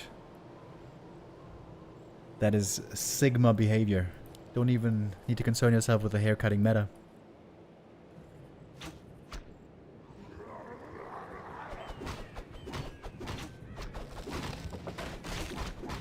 A player's forces are under attack. I pay 60 Australian dollars every 5 weeks. How much is Australian dollars?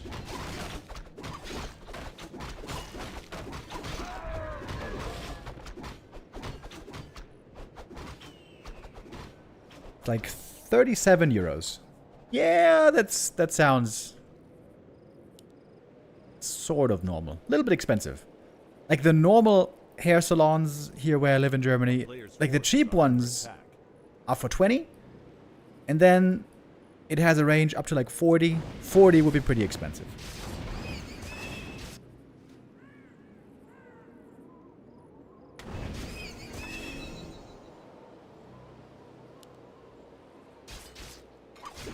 Oh, Demon Hunter with immolation.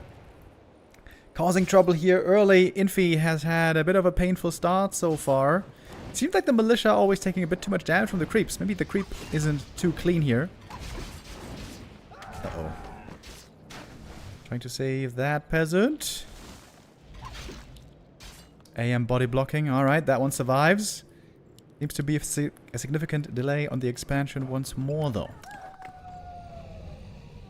Demar doesn't even have good items yet. He's setting up a very early counter-expansion here. I like that. Forces are under attack. Love myself some 2-base, 2-base.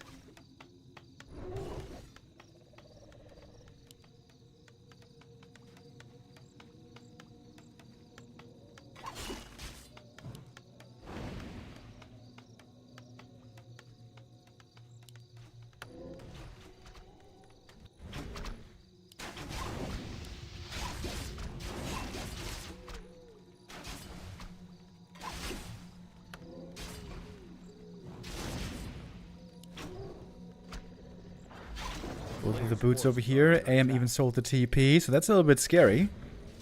Gotta be careful with that. Infi now with the Arcane Tower. Archmage's looking for some kills here. With some body blocking, maybe archers can be saved. Nice save by Kaho. Demon on the chase. He's low HP as well, but of course he's gonna be enjoying those moonwells real soon. Tree of Life found. But probably too late to cancel. A player's forces are under attack.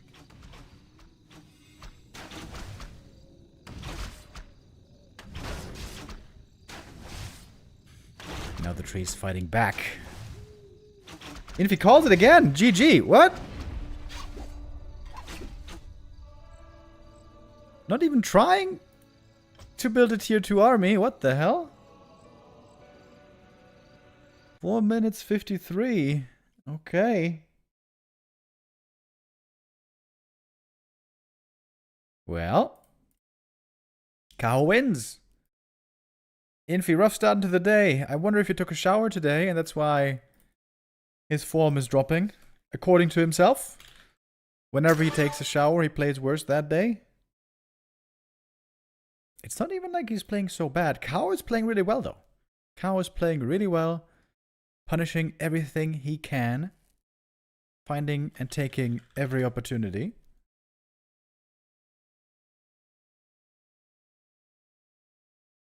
Man, this is a quick series over here. What the hell?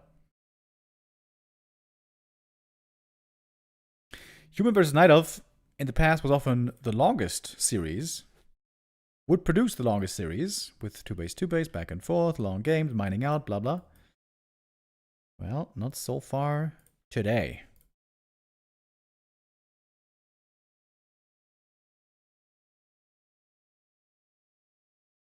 Concealed Hill coming up next. I think Infi likes playing a 1-base rifle push a lot on Concealed. He had a very strong game here a couple of days ago against Kaho, where he played AM Blood Mage Riflecaster push.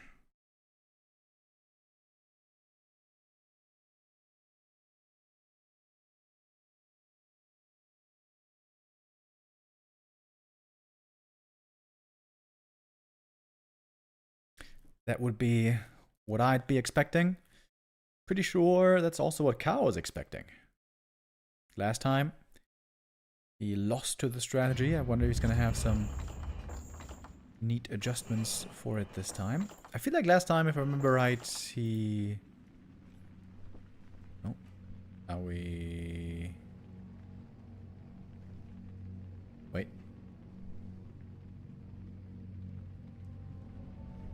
Looks like there's a join bug here.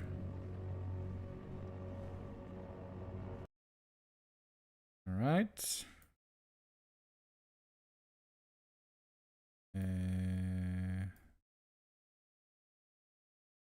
I just drop out, or did everybody drop out?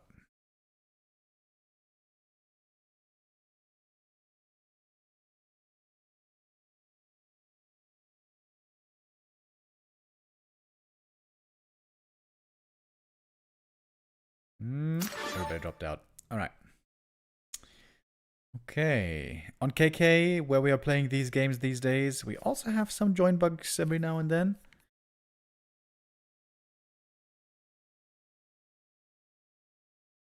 What's the score? The score is 3-0.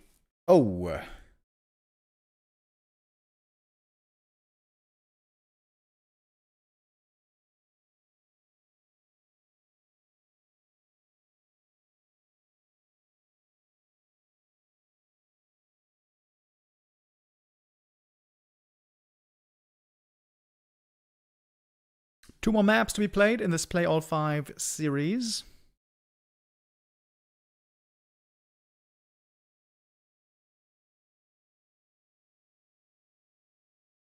Trying to restart the game. It seems a bit laggy right now. I wonder if my connection is causing some issues here.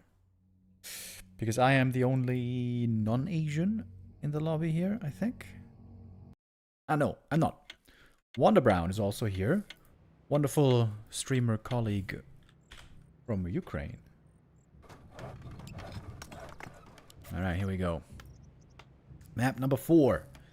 Can Infi finally get on the board? Ooh, we got some lags here.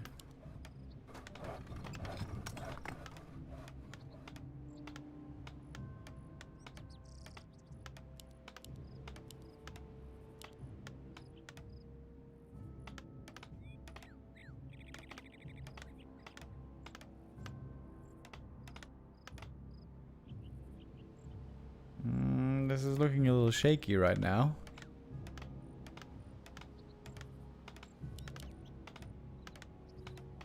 If the lag is gonna get too bad, then we're gonna have to swap over to like a restream.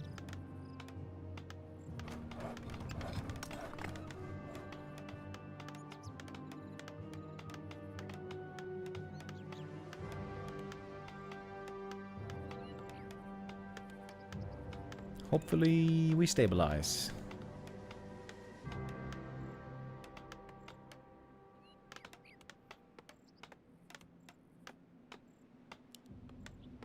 Archmage first versus Demanto, of course. On this map, there is not much of a different choice. Sometimes MK first, Fast Expo actually. But that seems to be now a little unpopular again.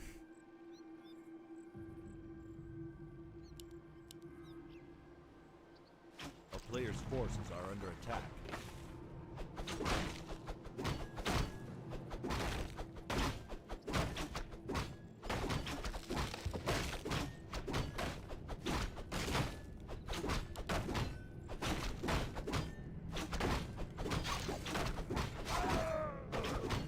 Was there a Warden game? Yes, sir, there was. Map 1, Northern Isles. Warden was looking really good back now.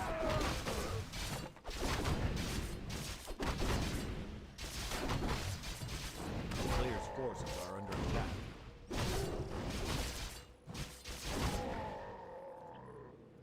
Why is it suddenly so spiky?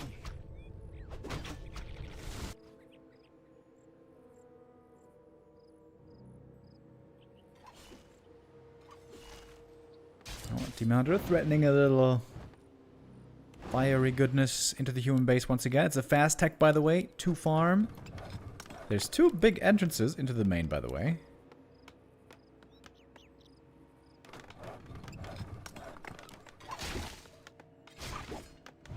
One now gonna get sealed off in a bit.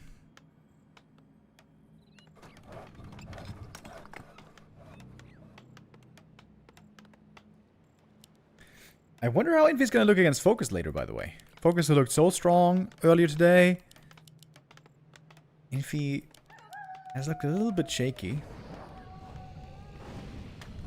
And Kaho was ready to punish immediately.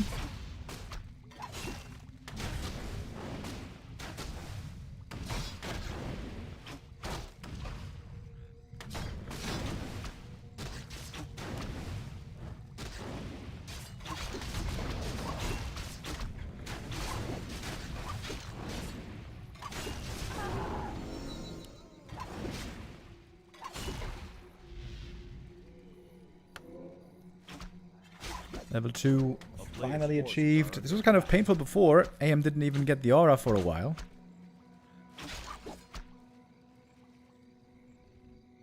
But again, it seems like Kaho is dominating the early pace. And there's still an entrance here. Infi gonna be forced to go into an arcane tower. Costing some more resources. Town is under siege. Yeah, it seems like Kaho is just in full control here. Gonna get one peasant kill. It's gonna cost him the TP here. Oh, wait. Maybe it doesn't. Never mind. Just gets to walk out and say sayonara. AM, though, chasing will get... Ooh, look at that. Archer hiding behind the tree line. Really cool. Great save. Man, Kaho with some wonderful moves here.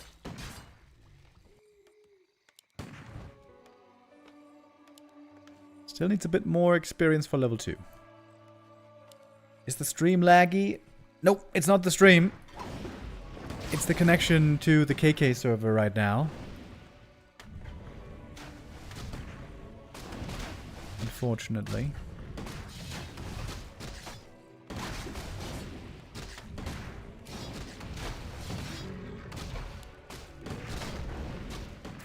I'm gonna try to rejoin KK later, maybe that helps. Oh, Demon Soul the last hit. Got the level 2 Naga showing up. So aggressive by Kaho here. Fighting in the enemy base, basically. AM TPing. Oh, we see where he's going. We see where he's going. That's exactly where the Naga's going. Uh-oh. Is that GG? Yep, it is. Dude, what is the average game time here? 5 minutes 45 on this one. We are speed running this series, man. Hey. Painful day for Infi so far. He must not be feeling too thrilled right now. Then again, Kaho earlier also had a very tough start against FoCuS, and then things quickly looked better in the follow-up series.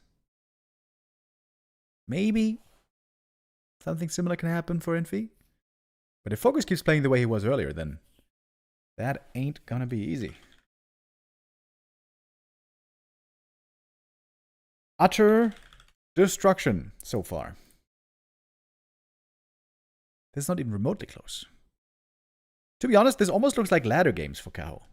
Just owning human opponents that seem to have no chance against him. First 4 maps here, very, very clear affair. With all sorts of different strats as well. AM expansion. AM push. Dark Ranger push. One thing we haven't seen so far is MK.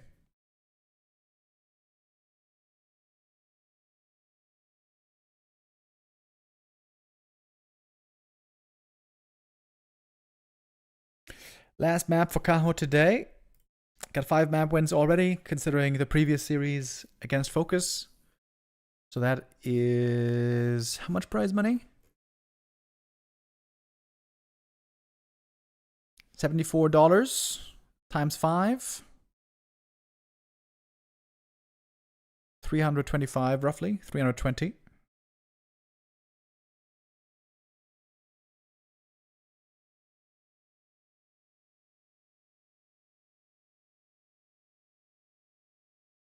No, wait. 300.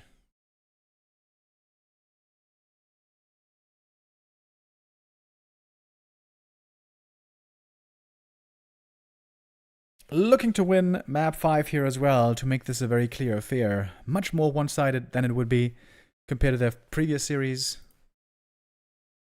Moon had a 5-0 this tournament as well against Lawliot. FoCuS had a 5-0 against Hazy.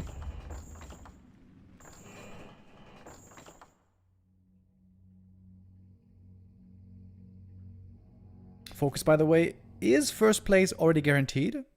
Even if Infi beats FoCuS later, FoCuS still will have one more maps and more prize money.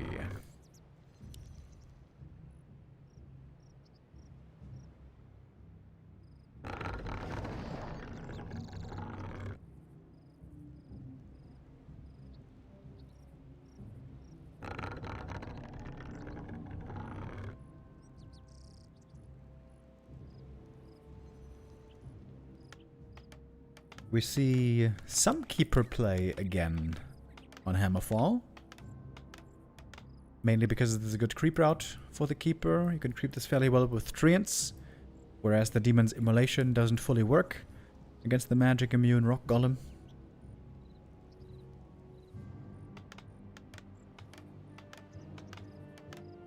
Chat says maybe Infi should switch to Orc against FoCuS.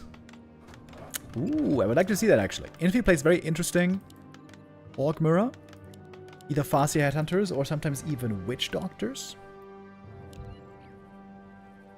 And it is the Keeper right here.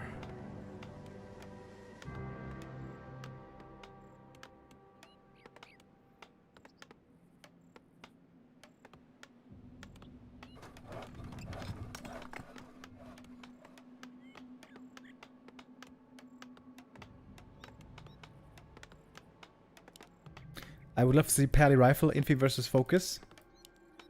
Dude, I haven't seen Pally Rifles in forever.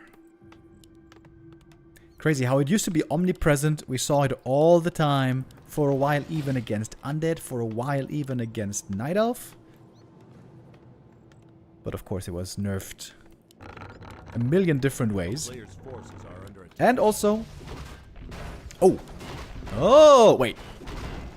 Ooh. Uh-oh. I think the creep aggroed... I didn't see it properly. Maybe the wisp aggroed the creeps or something. The first footy almost dies to the creeps. I'm not sure if that was self-inflicted or not. Maybe a lot of damage on these peasants once again. And the creep for the keeper should be pretty easy.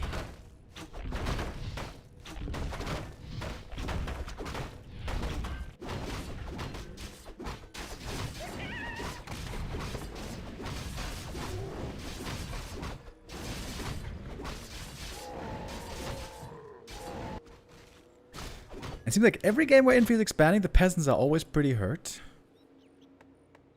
A player's forces are under attack. But Infi's pulling the peasants back. This, after all, seems to be no expansion.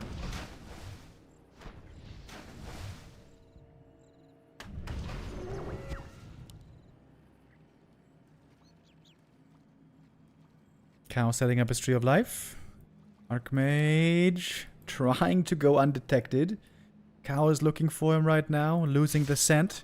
Tree and Scout confirms the one base tech. Player's forces are under attack.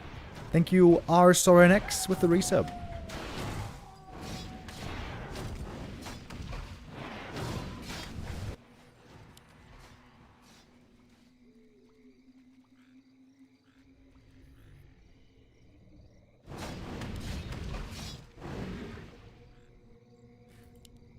I mean, if the expansion finishes, this should be a very good position for Kaho.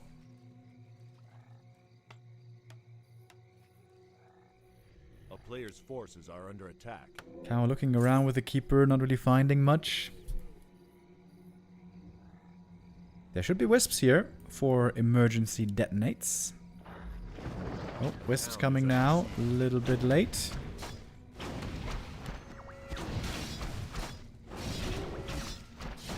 Is that enough damage for the cancel, I wonder? I think it is, actually. Oh! It's gonna be pretty expensive, though. This is gonna cost 3 footies minimum. Ooh, he has to get this cancel here. He has to get this cancel. Otherwise, this is a huge disaster. Wisps ready for the repair. Oh, it's GG now. I wouldn't blame him. Yep. Oh God. Another game over in just 4 minutes. 4:42. How long was this series? This was like, what? 30 minutes? For a play all 5? Yikes.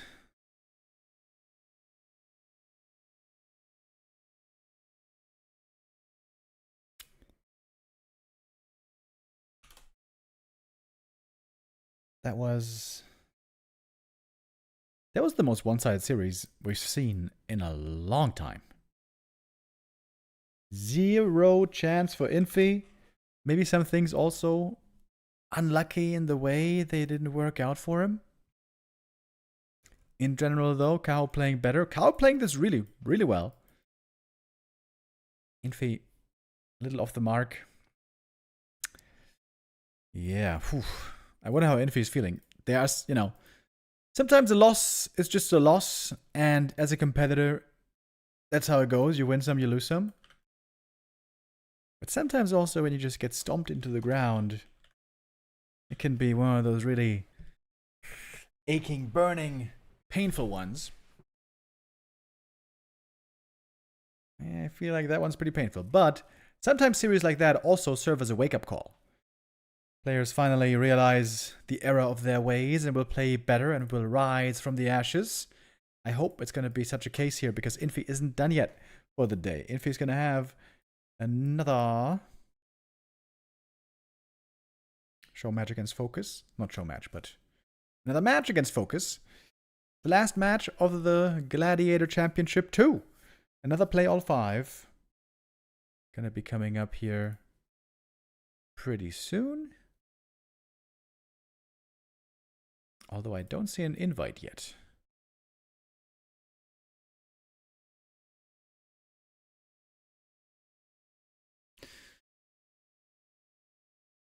A little while ago, Remo said we got at least 5 hours of Warcraft ahead of us.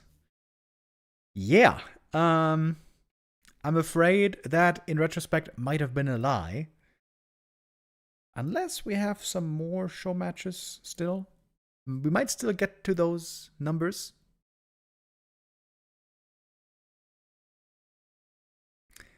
But yeah, that was an insanely short series. I imagine this is going to be a record for this history in this tournament. Can't imagine a series ending quicker.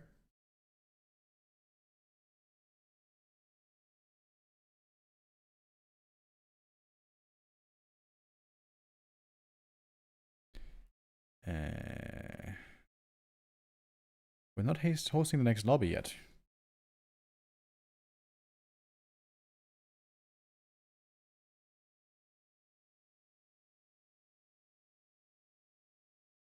Let me ask them real quick.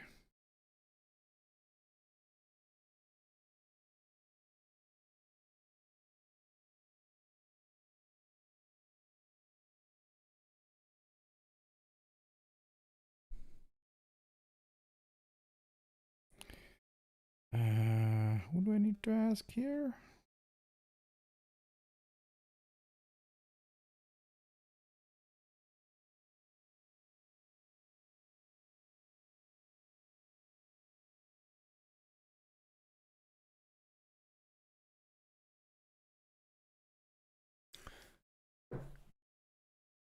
Are we going to Warcraft Champions or something?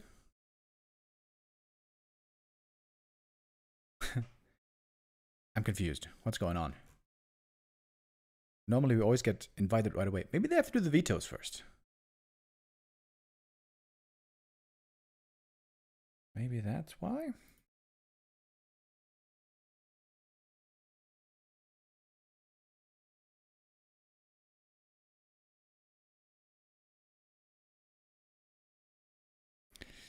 If he is streaming, by the way,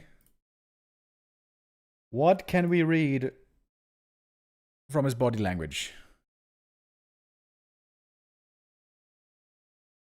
Oh wait, stream is frozen.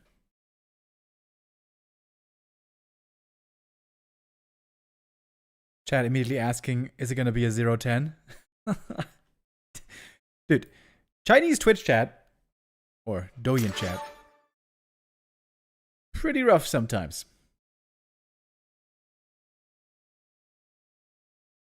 We've heard through translations that Infi oftentimes is very willing to swing the ban hammer if the chat is feeling too feisty.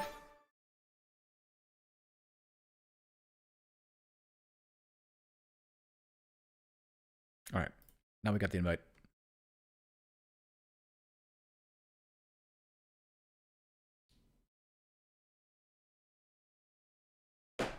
Because of the vetoes, apparently, it took just a minute. Sometimes they, or quite often, they do the vetoes ahead of time. So, I guess that's what I was expecting. Not the case, though. We're in the lobby. Northern Isles is also how the previous series began. Infi is hoping for a much better series this time around. This was one for the dustbin. Hopefully he can shake it off. Like Taylor Swift. Shake it off. Shake it off. Oh ho ho. That's Taylor Swift, right? I think so. And finally show us his true potential. We know Infi can play way better than this. On day 2, Infi looked so amazing against 1-2-0. That really was a fantastic showing. Oh, and by the way, Infi switching races. Not playing human right now, but rather playing orc for the orc mirror.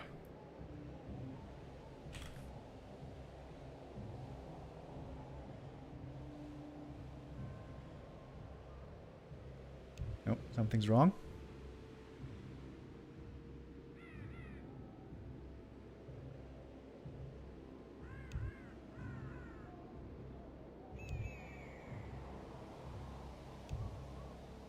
Alright, we're gonna need to restart here. Okay. Alright. Something's wrong. Maybe a sound bug or something. Sometimes there are bugs that can happen.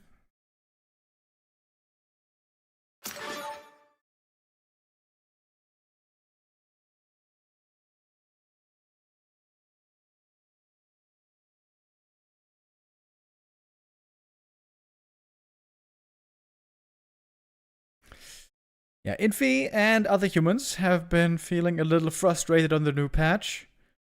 It's been a tough time for the humans.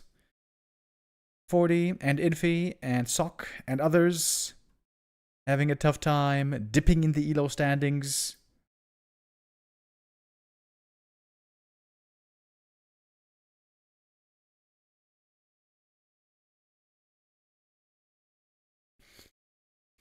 Maybe they're hoping for a new patch to save them. Or maybe to find some new strategies, to find some new answers, some new ways. Well, we're gonna see no human here in this series. We're gonna see human again later, by the way. We're gonna have another show match later on. This is gonna be Starbuck versus Moon.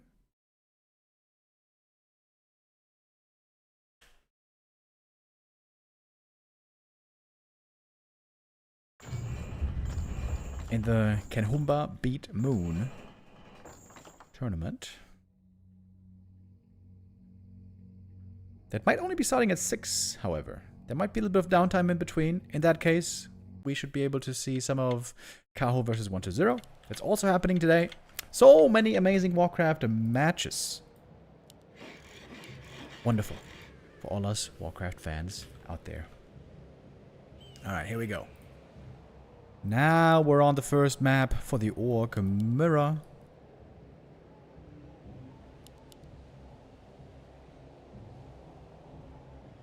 Got FoCuS here in the top right.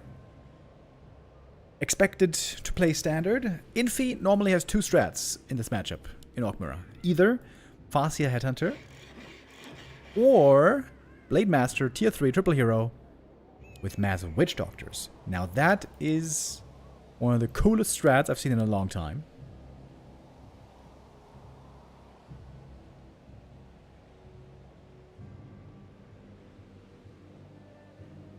Tyler Swift, is that the guy that plays in Grubby's streamer tournament? No, sir, that is not Tyler Swift, that is Tyler 1, I believe.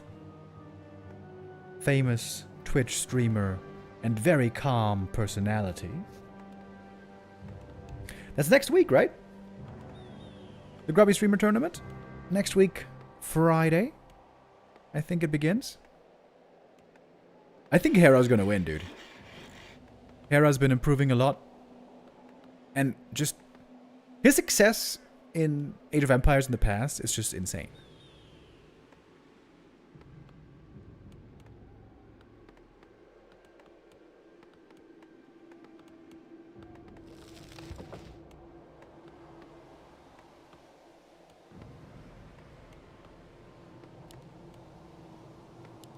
So it is the Farseer Headhunter opening. We used to think in the past that with Farseer Headhunter you have to all in the Blade Master opponent because in the late game you're going to lose against the power of a blade. So we've seen that sometimes actually proven wrong. Where Farseer Tier 3 Berserker Triple Hero would be the Blade Master. I guess it's still kind of rare. But perhaps not impossible.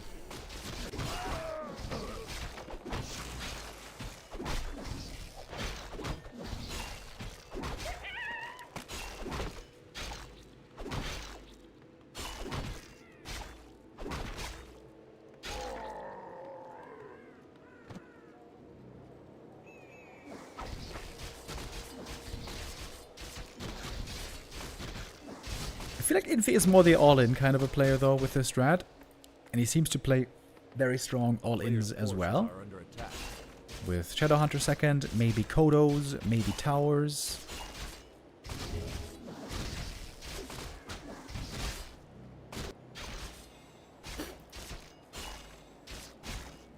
A strong Blade Master is going to be the cornerstone, regardless of what strategy he's facing.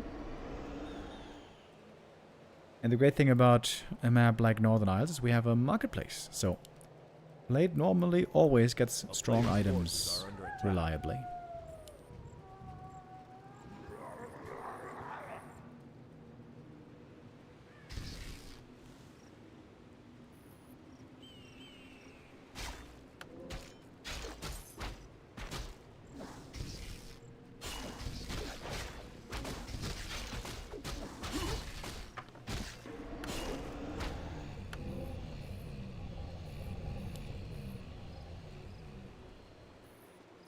Player's forces are under attack.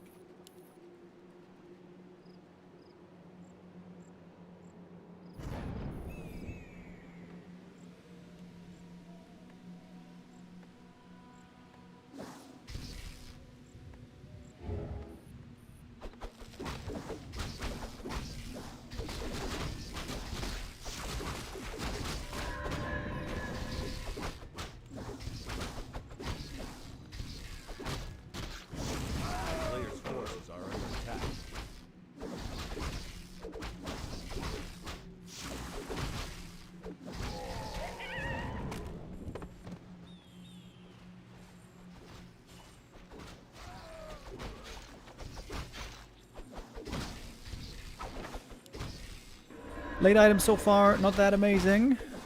Got a ring. You know what? It's actually... ring is actually not bad. 5 armor is quite a lot. Farseer is the one with the damage items here. Blade would love to have these damage items himself.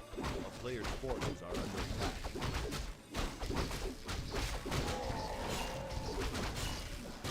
One kill should be pretty easy to get here. Blade has a speed scroll as well. Would love to use that for a double kill. That would be sick. Oh, there's no reveal anymore, by the way. Ooh, Blade. Oh, if he goes for it, that could be risky. Meanwhile, Headhunter in the main base, trying to survive against the grunts.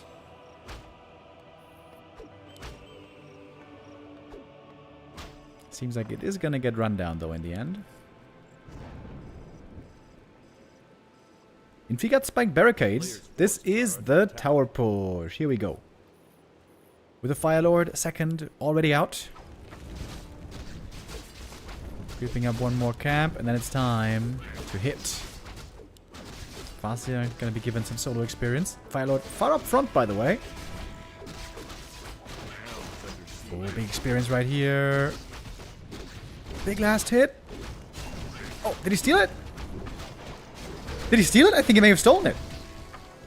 That would be huge. Lava spawn splitting is pretty scary though. Got 3 lava spawn on the field right now, and it might soon turn into more. Tower is cancelled for the time being. Headhunter is also starting to fall. We got a speed scroll pop right here. Ooh, nice save on the ground. Well done there by FoCuS. Seems to be handling this all-in tower push very well so far. Gets another kill. Falling back. Infi seems to be slowed down significantly here. And he doesn't have level 3 yet. Oh man, that's a big level up missing. Didn't get any kills. Got no kills, no experience here. He's saving some mana on the fast here, you can see it. Trying to save the mana for the level 2 wolves. And the lava spawn are pretty soon going to be expiring. Played level 4, going for the crit. There's a chain lightning. Now we got level 3 finally. That's going to be a big upgrade for the level 2 wolves. Waiting for it, we're not seeing them yet. Where are the wolves? Infi, where are them wolves? Seriously, where are the wolves? Chain lightning, that gets the kill. And I guess that push is still successful in the end, maybe. There's no shaman for the purge right now. The lava spawn are still here. I thought they were going to disappear. But they're sticking around. Like that annoying guest at the end of the party that doesn't want to leave no matter how often you tell him how late it is and how tired you are. Just doesn't want to leave, doesn't want to go. Infi wants to stay right here and finally claim his first map win. It didn't work out with Human today, but now with Orc, he's looking pretty good. I would say the game isn't over yet. Once the Shadowhunter's back for FoCuS, which happened very quick actually. Players' forces are under attack.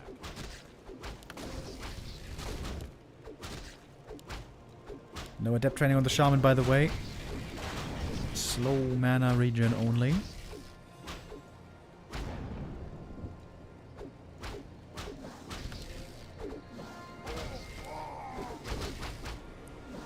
Oh, Infi made a shop here, by the way. I thought there was FoCuS' shop, but now FoCuS' shop is still up here. Oh, the Sentry Ward here is so good against the Blade as well. Falling back. Low damage Blade Master here. Unimpressive look from him so far. Shadowhunter. Oh! Almost surrounded. Purge would have freed him though regardless. First tower finally up, by the way. The other tower is going down. Those towers do some decent damage, by the way. 17 damage isn't that much, but they have very fast attack speed.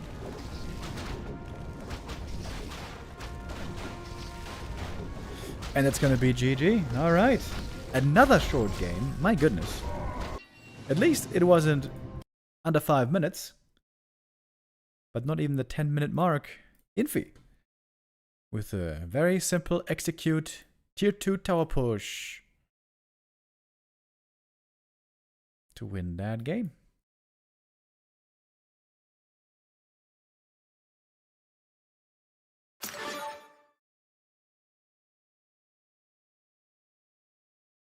Here comes the invite for the next map right away. Concealed Hill it's gonna be. Also a popular map for Hazy Hunters, right? On a bigger map, which is worse for Hazy Hunters, I could see Infi maybe playing the Blade Master, Witch Doctor stuff. That is the real juice. That is the real interesting strat. On a fountain, on a map with heal fountains, seems like there's not much reason to go for heal wards anyways.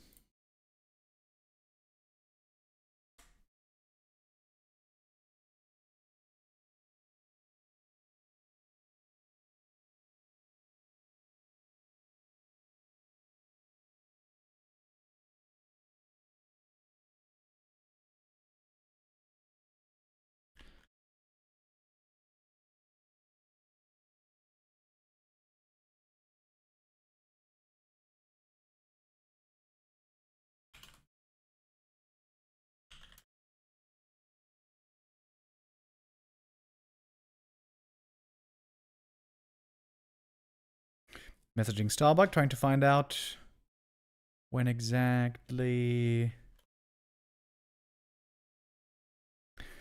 we're gonna be starting the show match today.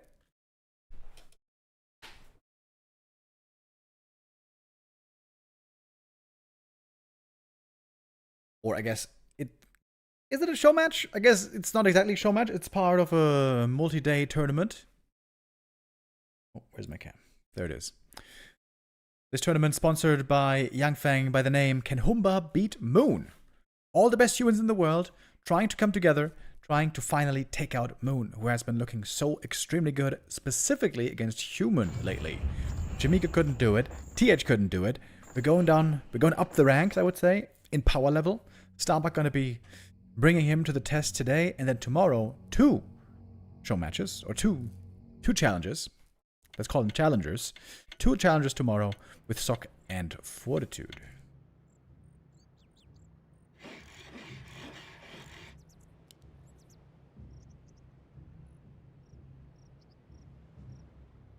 When is my boy Hera playing? Well, he's not playing in this tournament. But I guess he's going to be streaming this evening. I think he streams pretty much every evening. Is that true? I'm not sure.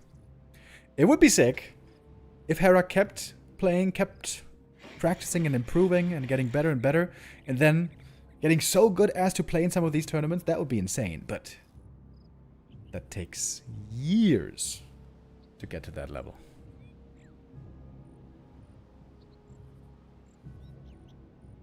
Unless you are ultra talented like Hera might be, maybe less.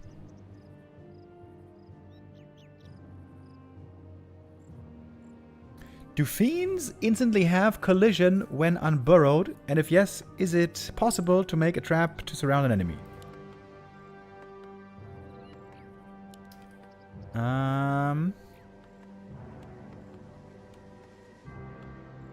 Yes, they instantly have collision. And you could, in theory, surround opponents that way. Yes, indeed. It is not very practical, though. It would involve lots of waiting and being inactive and having no tempo, you know? So, it wouldn't be good in almost every scenario, but theoretically, possible.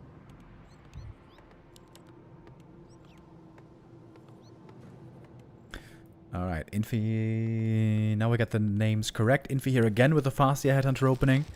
Again against a Blade Master. Blade didn't have the best items previously. Really wants to make sure I get some better ones this time.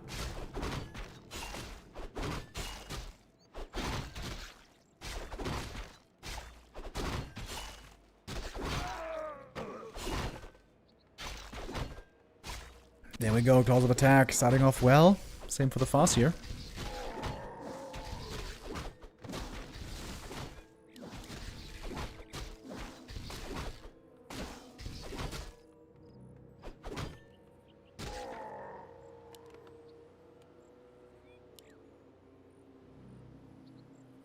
A player's forces are under attack.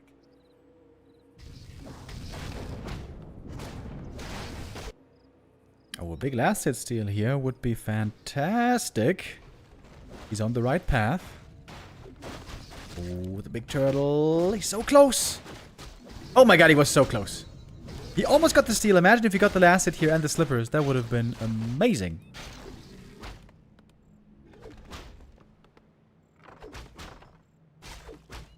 One Headhunter is surely going to go down here, though the Blade is going to have to work for it. Takes a little while. You could block the way here with the Peon, maybe. But of course, there's Windwalk. Anyways. A player's forces are under attack. Slipper is very good for either a Firelord or a Shadowhunter, by the way. Both these items, in fact, very, very good for Firelord. This could absolutely be another Firelord game.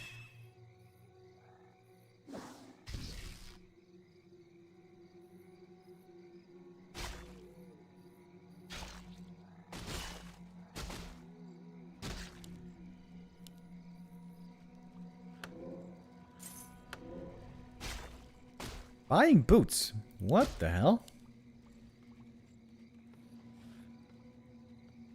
That is very unusual. And it's very expensive. A player's forces That are seems under weird to attack. me. Doesn't seem necessary. But okay, I shall not doubt the man.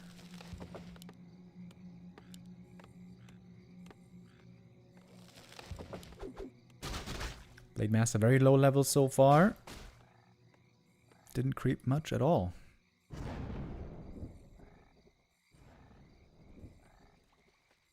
Oh, we got some spikes here again. Sorry about that. It did normalize a bit earlier on.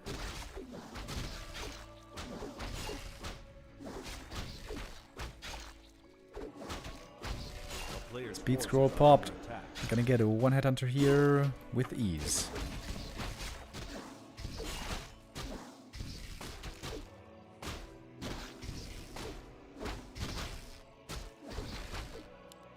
Tavern's right here.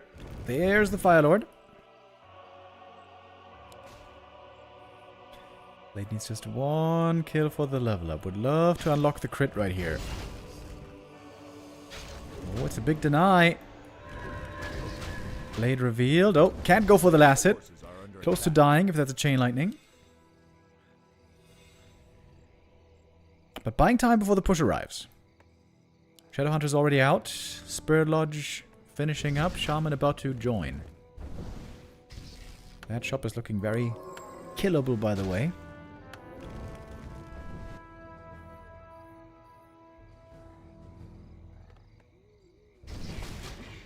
Alright, here come the towers. Far away from the main base, though. Double lava spawn summoned. Normally you don't want to fight into the lava spawn here. Ideally.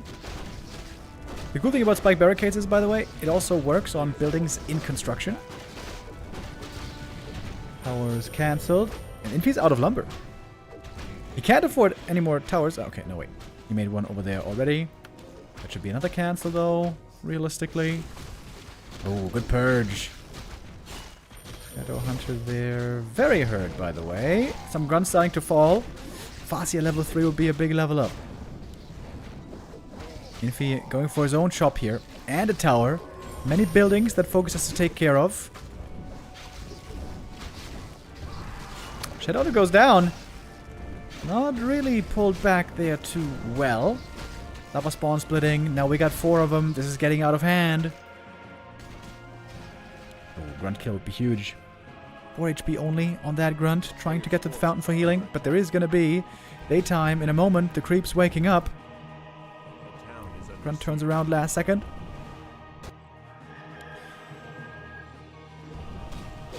Boots still on the Fire Lord. Didn't really need him so far, but good to have. To be safe, I suppose. Fire Lord now almost level 2. Oh, gets it here. And now he's going to have Incinerate. Probably? Incinerate does a lot more damage. He's holding the skill point though. Maybe he wants to go for Soul Burn. Also really good against Blade.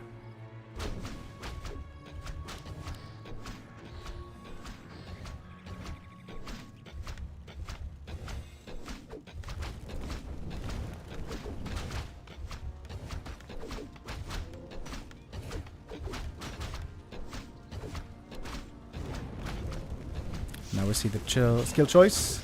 Incinerate it is. Fascia with a speed scroll. He can get away. And FoCuS calls it GG. The tower push is successful.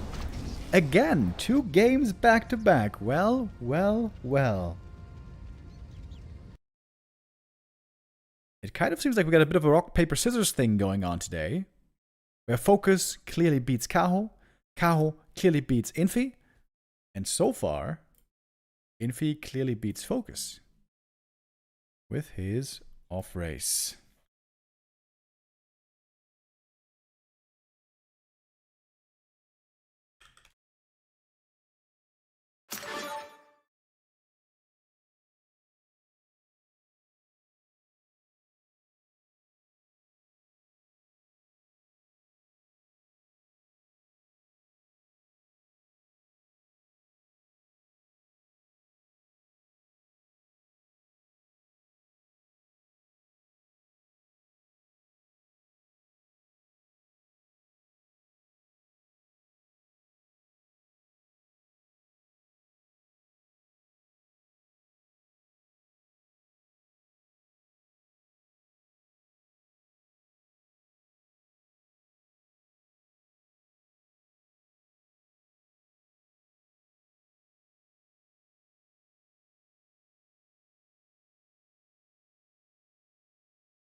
Still trying to figure out exactly when the Starbuck versus Moon show match is happening. We don't know precisely.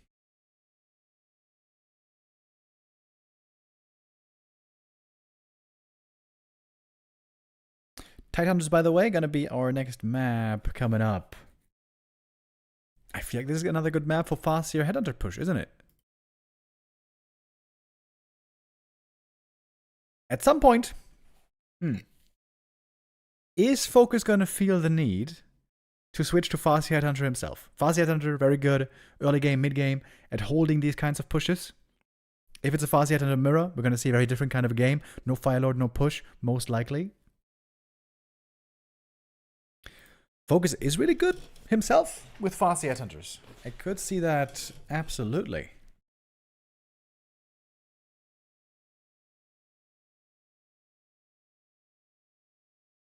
Because he can't stop these pushes right now. Getting a few Headhunter kills early, that always seems to be working out for him. But that doesn't seem to break the train. Farseer didn't even get level 3 too early for the push. But the Firelord timing with the lava spawn there.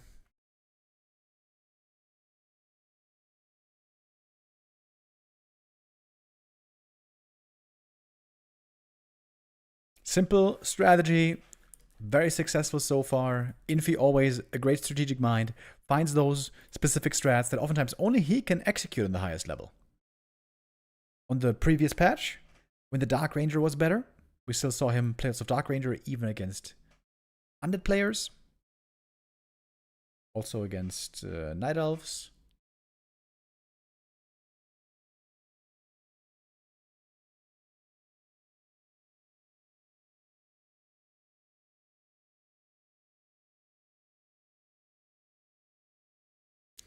I'm kind of expecting FoCuS to go Farseer here. But maybe it feels like the Blade is still viable. He can still pull off a defense with Blade Master. If he plays it a bit better. He never really got fantastic Blade Master items. Of course, that's also part of the strategy for Infi. He wants to push early before the Blade is too strong, before he's got too many levels and items. The Blade, of course, is also playing very aggressively to slow down the Farseer creeping. So it's kind of a tough spot for the Blade Master to play the early game perfect, right? Because if you don't play aggressive, the Farseer gets level 3 super fast, faster than you, and then pushes you with strong level 2 wolves. But if you play too aggressive, you don't do any creeping yourself, you don't get level 2 perhaps, you don't get many items. It's a stressful game, this kind of a setup. Farseer or Blade versus Farseer Headhunter push. Alright, we're switching colors again. We got FoCuS now in the red, Infi in the blue.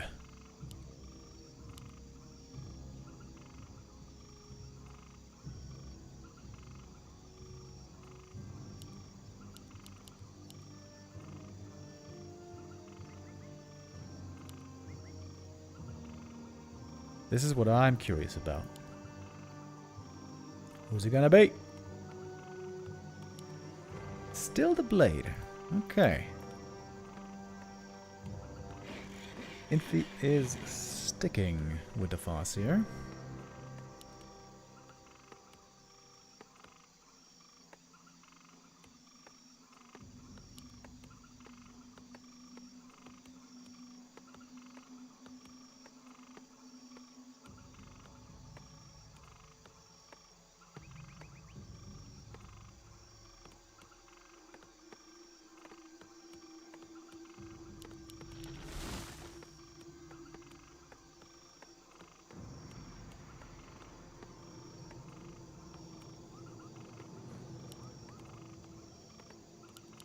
Two burrow tech for FoCuS this time. Okay.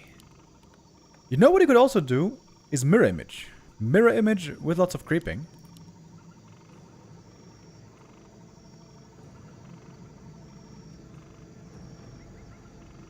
A player's forces are under attack. He's going crit first.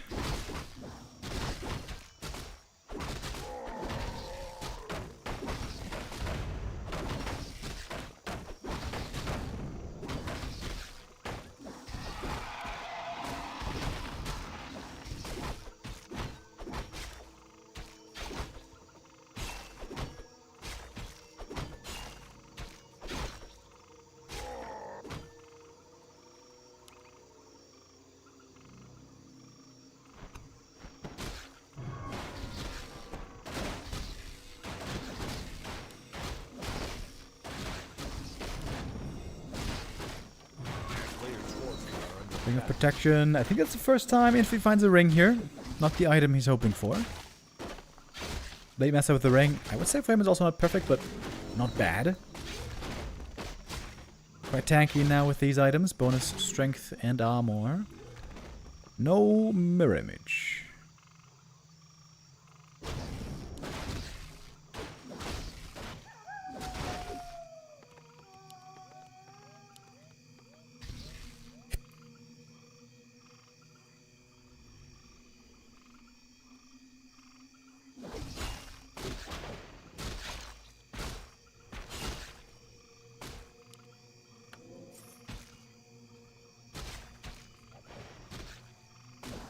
Player's forces are 3 grunts early. Seems to be working out pretty well for FoCuS here. He's bullying the headhunters off the map, creeping as well at the same time. He found 0 damage here from all these drops. That is definitely a bit unlucky.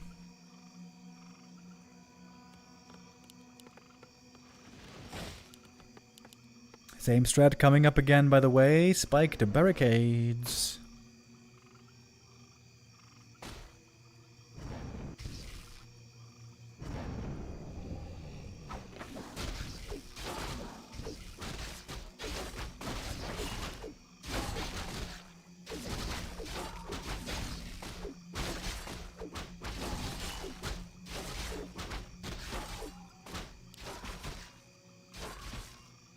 player's forces are under attack. No shop yet for Infi. He wants to build that in the push, most likely, in the enemy main base. FoCuS could maybe go for a tavern hero here. This game, it seems like Infi is forced to play pretty far back. Pretty passive. And it's the Blade who has clearly more experience here.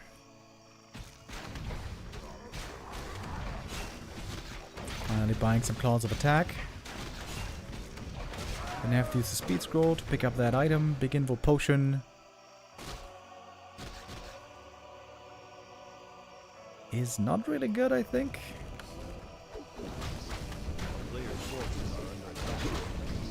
Oh, level 3 blade, nice and early.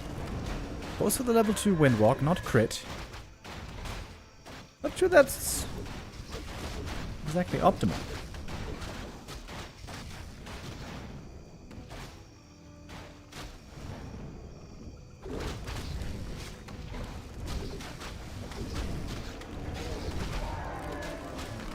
But he's getting kills with the Windwalk too, so that is certainly worth quite something.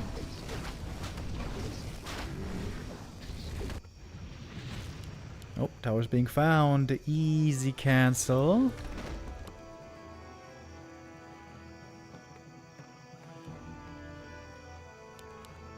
Yeah, Infi's not ready for the push. Not ready. The 2-burrow tech, the mass grunts. 6 grunts here on the field.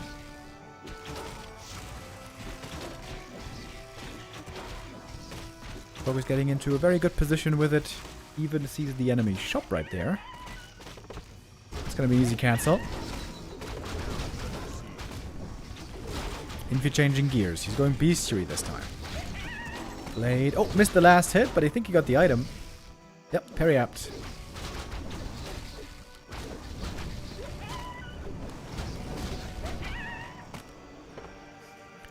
Bossy now finally level 3, but the Shadow Hunter is solo creeping. The player's forces are under attack.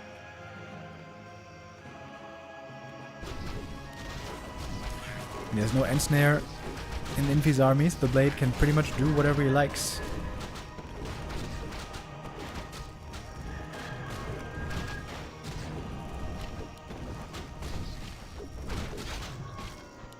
Shaman Purge ready. One water or one lava spawn immediately killed off.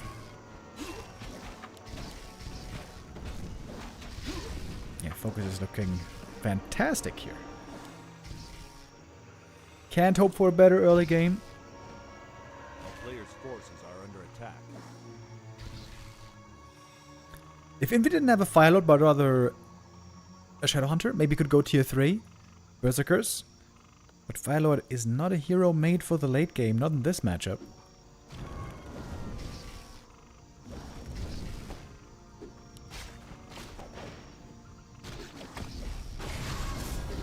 Serpent Wars. Really? Not sure how effective those are going to be, but okay. Double Purge, Fire Lord killed. Pretty sure FoCuS going to take this one here.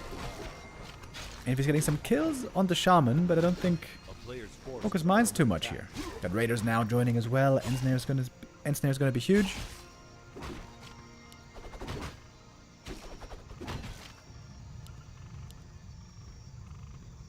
One Kodo Devourer only so far.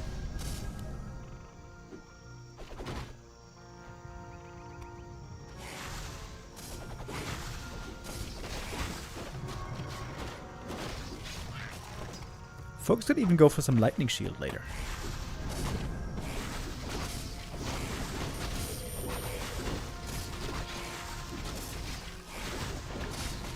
No healing for the Kodo Beast. Blade can chase it down pretty easy. Almost level 4. Just needs one more kill.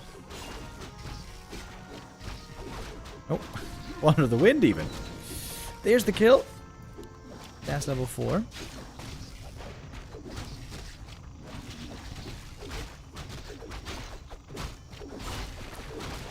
This might be another game under 10 minutes. We're right at the mark. That is Heat Wave now. Yeah, this one's done. GG. This game also does not quite hit 10 minutes. 9:52 for FoCuS finally to find the answer. Didn't need Fascia Headhunters. Didn't need anything crazy like towers defensively. He just needed more grunts early on, more creeping, more map control. Nice, simple adjustment by FoCuS. Another ball is back in Infi's court. He sees FoCuS's adjustment. He sees the strong counter. Now it's up to Infi to find a response to exactly that. Are we going to see the Witch Doctors here at some point? I would love to see him.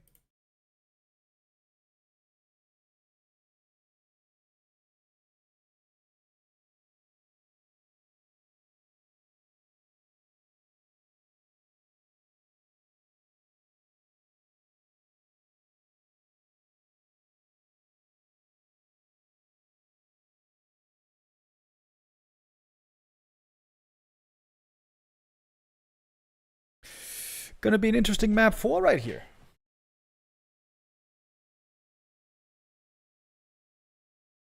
Earlier, Infi had a devastating series against Kaho. Getting 5-0'd, that was not fun. But here with his off-raise, with his Orc, looking definitely better. By the way, also in the Gladiator Championship 1, they played against each other. Did I cast this game?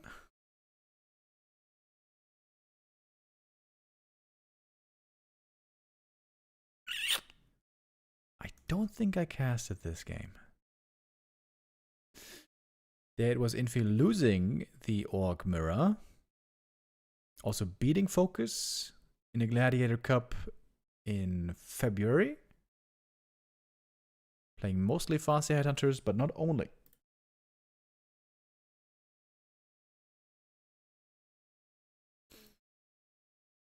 Level 3 Blade Master is the answer.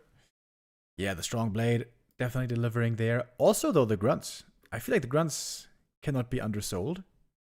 6 grunts out early with brute strength. That looked terrific.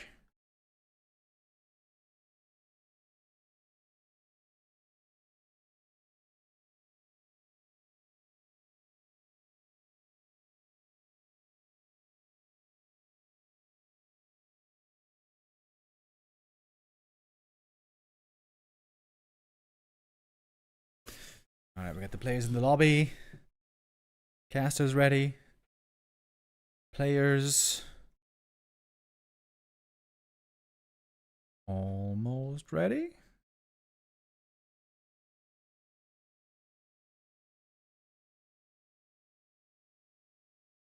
Off we go. Map 4. We're going back to Autumn Leaves.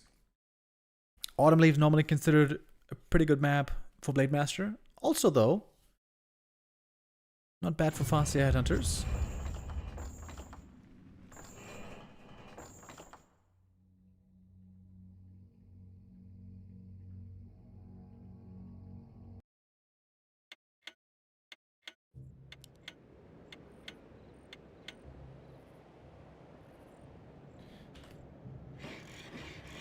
Infi now in the blue. Alright.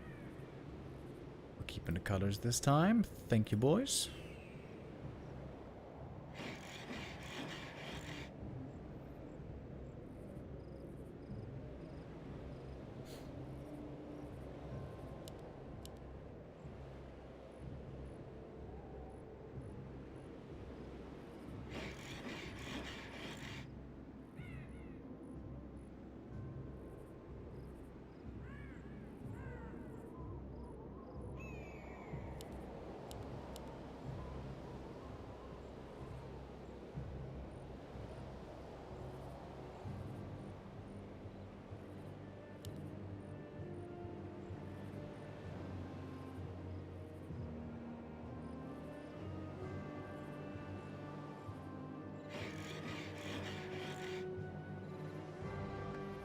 Okay, Farseer Headhunters now from FoCuS. Oh, wait. Do I have the colors right? Yes, I do. FoCuS with the Farseer Headhunters. Infi might be trying to go Blade Witch Doctors here against enemy Taurens. The shoe is now on the other foot, ladies and gentlemen.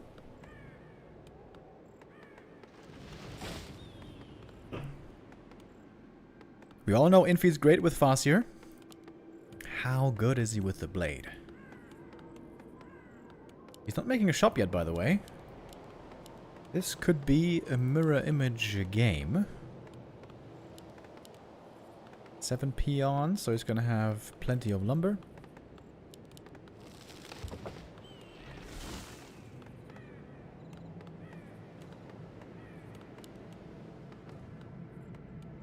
And the tech begins quick. A player's forces are under Alright, attack. there we go. Mirror image. Let's go.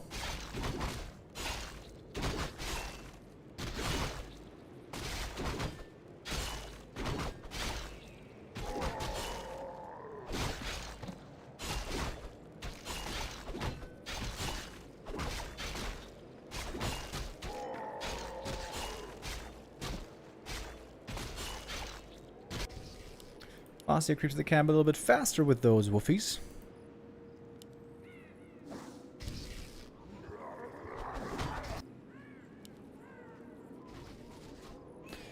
So far, both players unaware of what the opponent is exactly doing. I think the...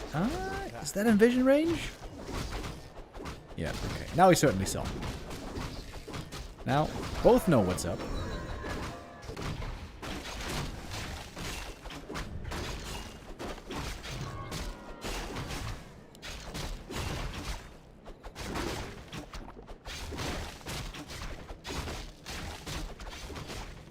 What's up with this creep here? The Berserker isn't walking back to the creep camp. What the hell? He kind of bugged out the creeps.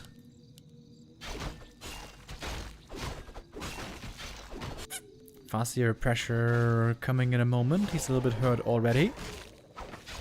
Stealing the item here would be great for FoCuS. And I think he's going to be able to. There's no healing for Infi currently. Needs to get back home, back to the shop. These two burrows in front, by the way, very exposed. Normally with Windwalk, you can try to get these last hit steals, but of course not here. It's just mirror image crit.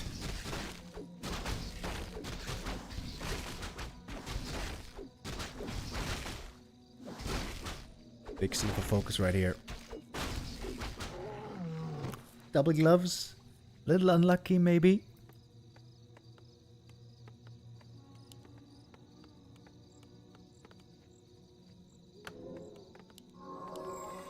A player's forces are under attack.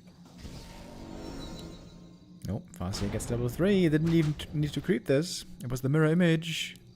Ooh, almost cancelling the heal. Infi is going for Fire Lord. Blade Master into Fire Lord. Okay. And now it's FoCuS setting up for the push. Those level 2 wolves are pretty damn strong right now. Player's forces are under attack. First lava spawn didn't split so far.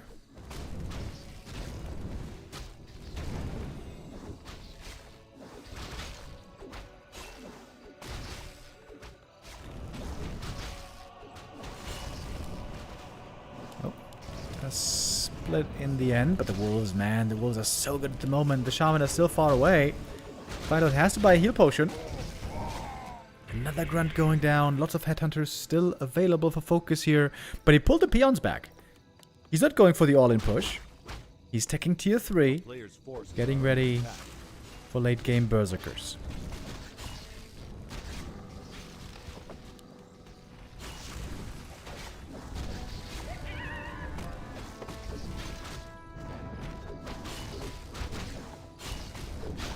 Fascia now low on mana. Blade Master also close to level 3. The Fire Lord helped Infi to hold this push. But now that means no Shadow Hunter, no heal wave for the rest of the game.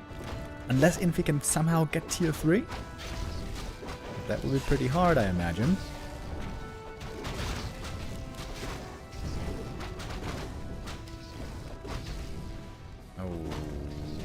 Does he not get the Headhunter? Oh, doesn't get it. Mistake by Infi. That should have been his kill. He stopped targeting there for a little while.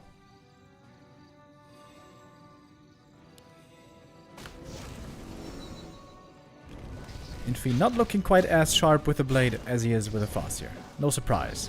Fascia was always his better hero. As far as, you know, playing Orc was concerned.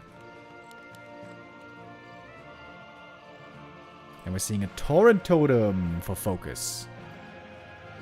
Torrent would be really strong here.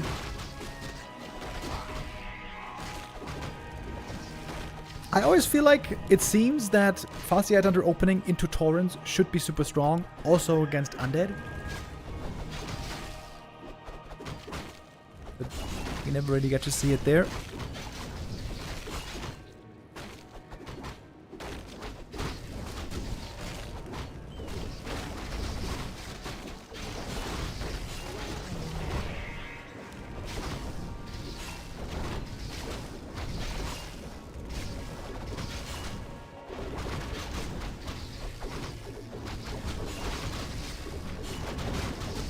Big last hit. Stolen by the Headhunters, but the blade got the item. Ankh of Reincarnation. He's gonna need it right away. Triggering that maybe a bit too easily. It's no Torrents yet, by the way. Starting things off with the Walkers. And Berserker training. FoCuS here pretty low on lumber. He's not going for a third hero yet, surprisingly.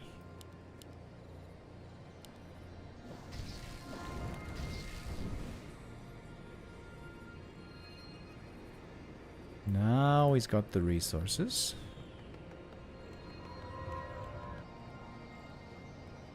There's the TC. Triple hero soon to be assembled. A player's Infi forces finally are going under tier 3 attack. himself. Bring in peons. What the hell?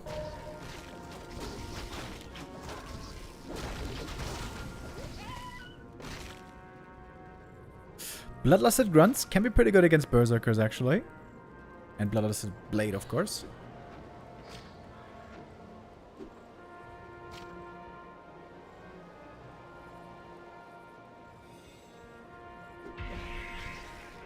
Like I said the other day, I think orcs have to stop using Bloodlust on autocast. Only use it on heroes. And like Grunts and Berserkers, not on Shaman. Doesn't do too much on Shaman, I would say.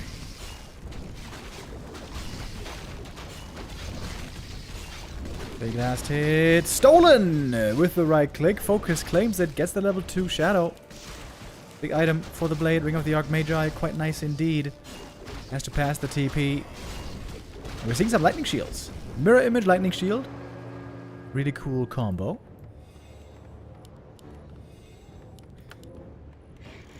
FoCuS building towards the double Torrent Totem though. Could go for a tiny as well, although for that he would need a bit more money. Oh, Infi going for the double Spirit Lodge.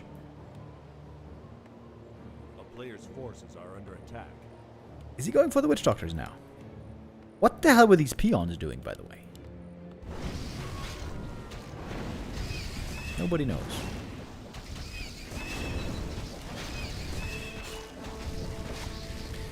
So the good thing for Infi is he has a Fire Lord, so he can blow up the torrents, in theory, with Incinerate.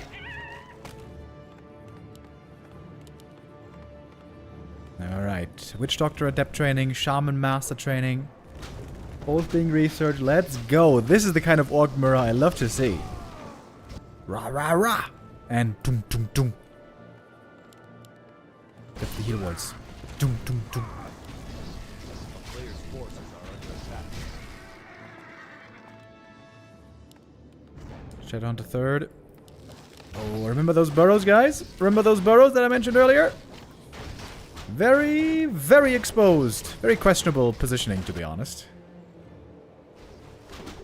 That is going to be... Oh, painful losses. 2 burrows going down right away. No response. Huge supply block on Infi. Has to make those burrows. Remake them ASAP. Does it now. Lay close to 4, but doesn't have that just yet. PC with Invo Potion. Hitting a decent stomp, but it's only level 1 stomp. 1 grunt kill now. Gets the level 2 for him.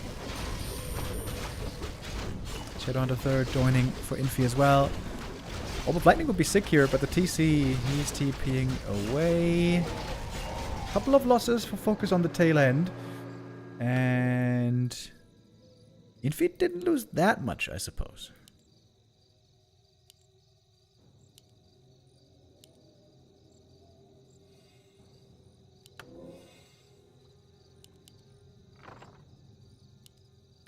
Shaman Master Training now finished.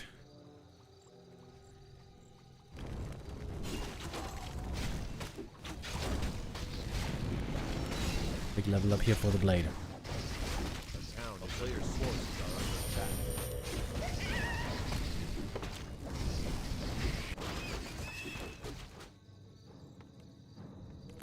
Time for the tiny Great Hall. There we go. Over at the natural. Mirror image with Bloodlust, of course. Really fast scouts as well.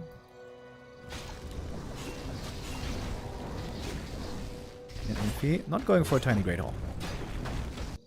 Doesn't even have the lumber for it, really, I think. He doesn't have a war mill, by the way, so lumber harvesting pretty hard. Mirror images were scouting in the north, but not over at the natural. Maybe this one's going to go that direction. Infi gives it the red camp, and that gives a big camp. Most likely to FoCuS. Huh? Maybe not. They're dancing around it.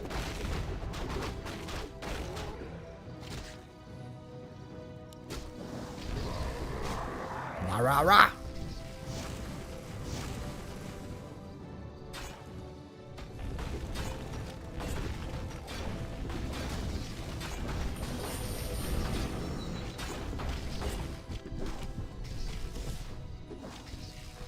Warsong battle drums. I guess that's okay. There's no Kodo for Infi with this build. Oh, and the disenchants are actually pretty nice against the mirror images, aren't they? And against the lava spawn. Still don't know if Infi knows about this expansion over here. Players' forces are under attack. Well, he's pretty close to finding it.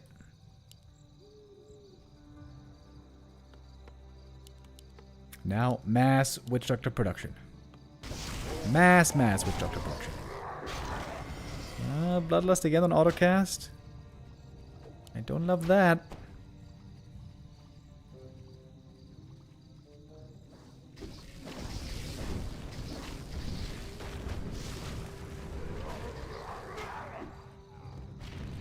A player's forces are under attack.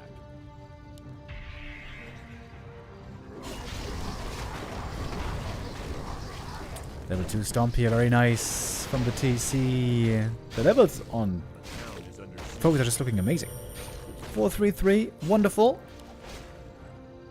And that expansion is mining and mining. Huge army, 70 supply for FoCuS. Heal wards are pretty good, but so is 70 supply torrents.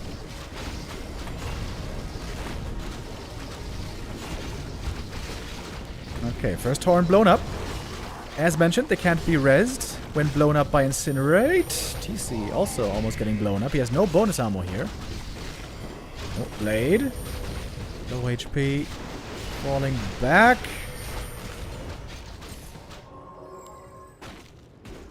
Groove Lightning for the Blade Master finally. Heal Award, Stasis Trap. I think these Stasis Traps have all been cancelled.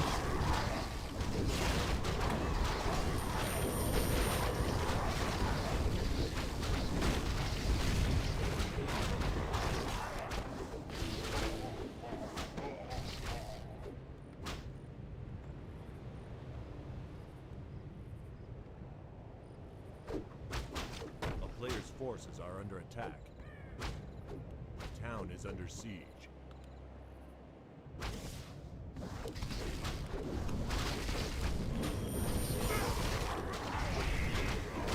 FoCuS seems to be hardly losing anything. 75 supply for him. Such a strong army. Tauren, Walker, and Berserker. You got the casters, you got the Dispel, you got the front line, you got the backline damage, you got the triple hero, you got a nice aura. The Farseer is surely falling off now, but he did very well in the early game, mid game.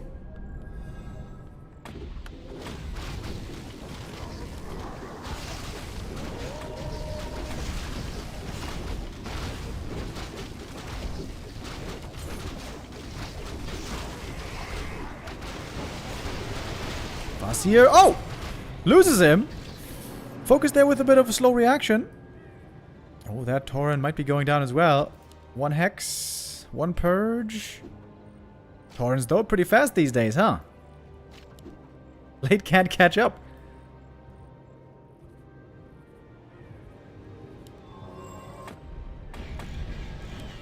Okay, Infi going for his own tiny. Setting up the stasis traps.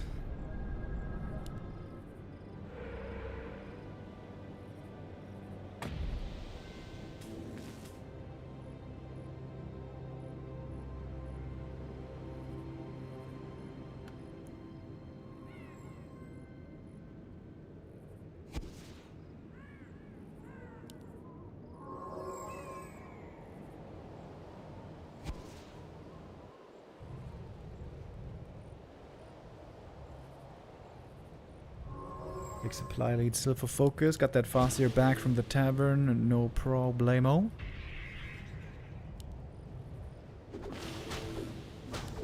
Witch Doctors, where are they going? Blade Master, where's he going? He's looking for Mercs. Going for a Mauler. Got 4 Taurens on the field though. Master Walkers, still a couple of Burzies.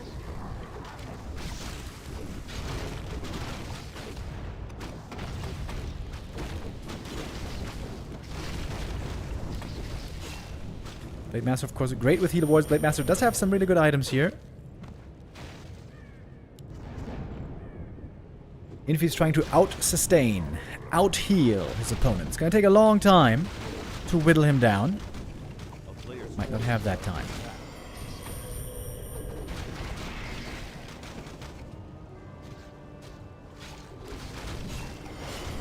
And we're mining over here. This expansion hasn't really paid off yet. Level 3 Shadow is a big level up, though.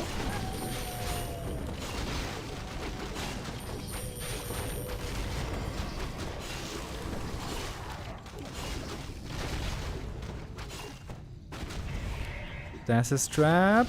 Gonna go off. Okay, a little bit of a stun here. The Torrents are still all here. And pretty much FoCuS' entire army is still here.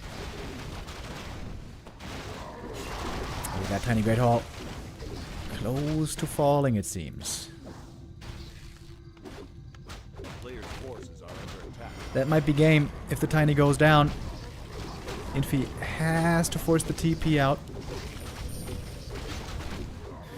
FoCuS could just commit now to the tiny, or, you know, to the Great Hall. Can kill that off now, pretty easy. Blade Master in the middle of the fray. And there we go, kills the expansion. Saving the heroes this time. Great push, great execution by FoCuS. Mauler was trying to harass the peons here, didn't really work.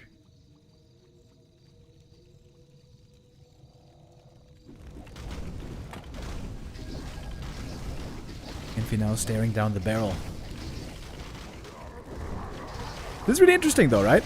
Mass Witch Doctors against Mass Torrents. When I saw that the first time, I was like, there's no way this can ever work. But I have seen this work before. When it was just one base versus one base. But the expansion here is making FoCuS so rich. Double level up, Farseer 5, TC 4, Blade in trouble, and Blade is dead. That should do it for map 4.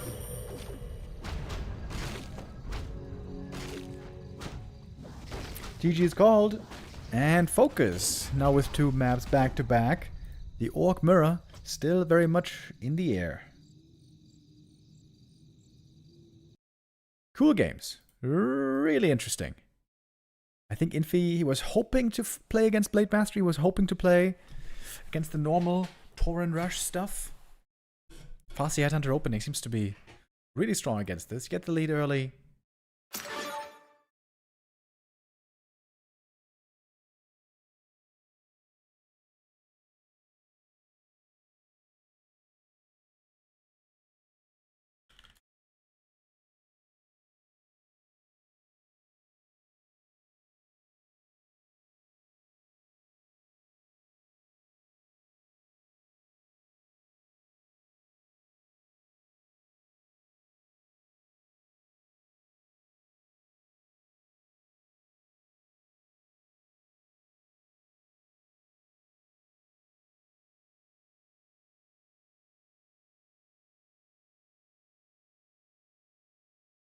Alright, Neo just said that he would like to take over later on for the Can Humba beat Moon for the Moon versus Starbuck match.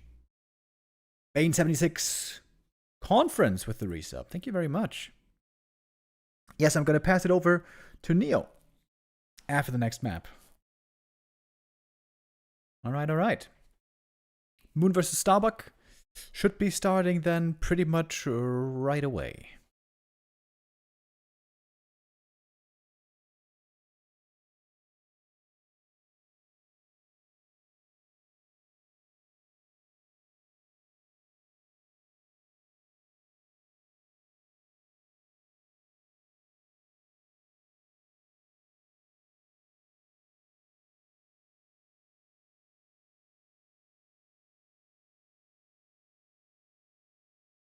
Springtime now for our last map. What are we going to be seeing here?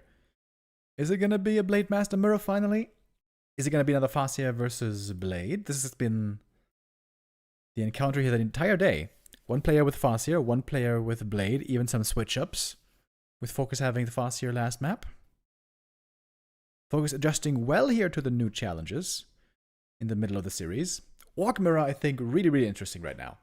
Different styles possible, not just between heroes, also with units, headhunters, taurens, even witch doctors sometimes. Really cool. What are we gonna see for the last map here in the Gladiator Championship?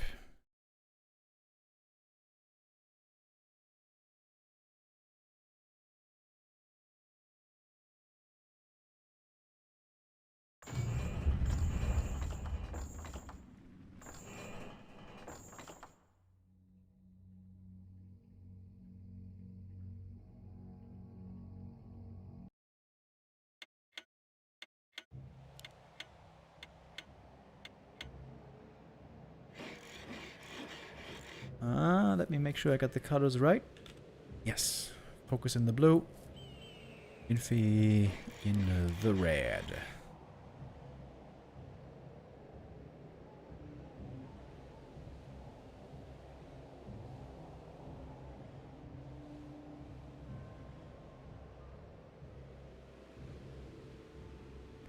I feel like this is not as much of a Farseer map.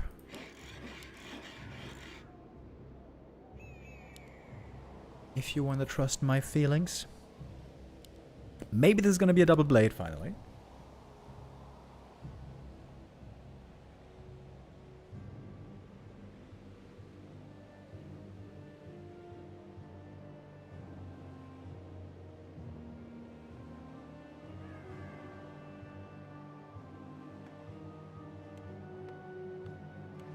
Blade and blade. Hey!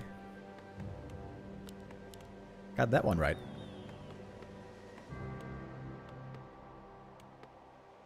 Remo, do you think the game has reached its innovation cap? No. I think there are strategies out there that are perhaps possible, yet to be discovered, but hard to make work, you know? What would help a lot would be a patch. I hope Blizzard is gonna bring out a new patch soon to make some of these underserved heroes more viable. Keeper, Podem, Dreadlord come to mind. And also lots of Tavern heroes. Sadly, lots of Tavern heroes are very weak currently. Would love to see some changes made there. And then, the door's wide open for new strategies. Infi again here with the mirror image build. FoCuS most likely gonna go for standard play with Windwalk.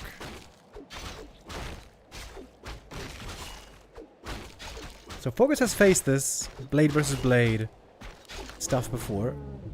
And normally when, you know, FoCuS is playing mostly around standard here. When you play blade versus blade, nowadays the meta is Blade Grunt opening into Taurens, right? And Infi likes to counter that by going mass Witch Doctors. Like I said, we saw that before. So, FoCuS is going to be aware that he might be going up against Witch Doctors later. I wonder if he has a special adjustment in mind here. Oh, this is going to be annoying for Infi. He's going to have two of his buildings cancelled. Burrow and Shop. Both going to be going down. Blade Master's creeping in the meantime. He's going to be getting level 2, but this is very annoying back at home.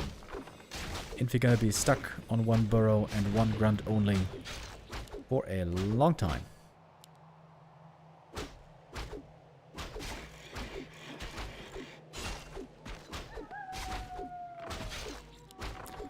Losing gold, losing lumber.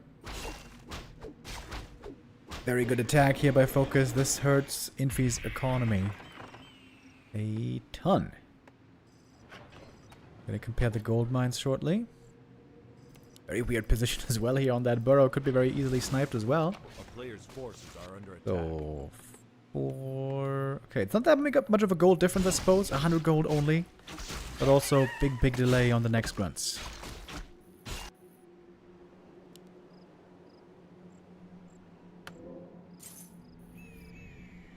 Blade going for the boots. That's cool. Is Infi playing random? No. He chose Orc against FoCuS.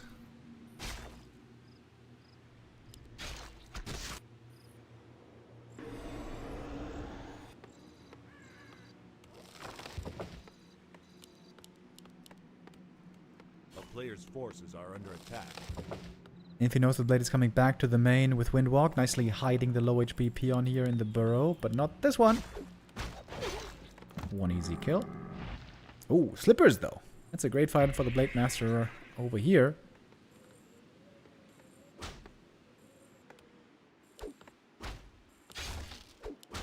Oh, that burrow's going to be going down as well, isn't it? This is really hard to repair. Oh, the peons are blocking each other. Oh, maybe he can repair. Maybe. Maybe not. Oh man, he's pretty close. Third gun shows up. Meanwhile, we have a blade as well here in the main base. Tech to tier 3 has begun already.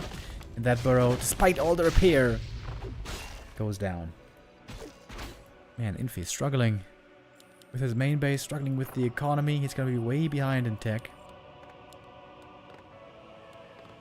Still doesn't have a shop, by the way. As for bestiary... Alright, well, I guess this is not gonna be a Witch Doctor game.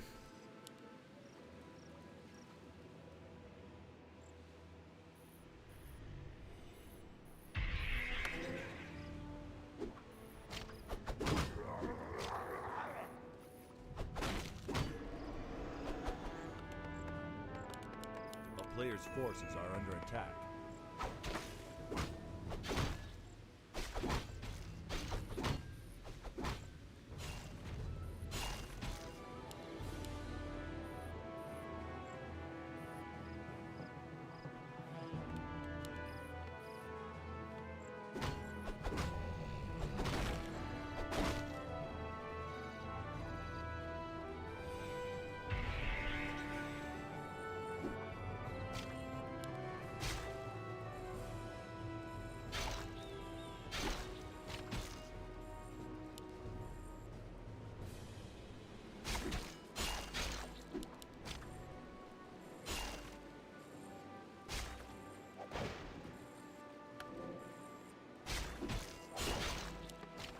Torn totems in construction. Yeah, Infi's pretty much all in here, right? He can't allow this game to prolong much further.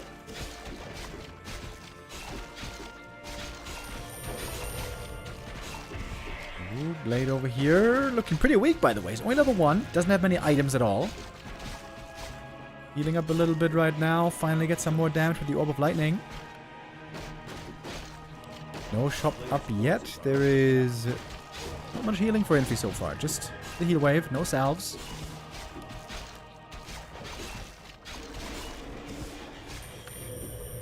Heal wave though looking pretty decent.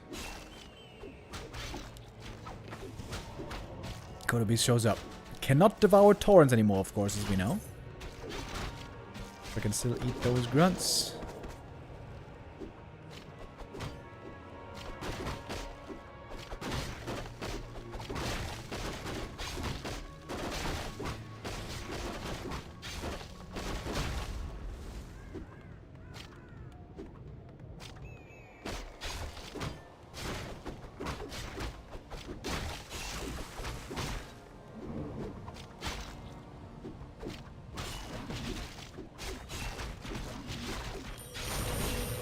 There we go. Finally gets in the snack.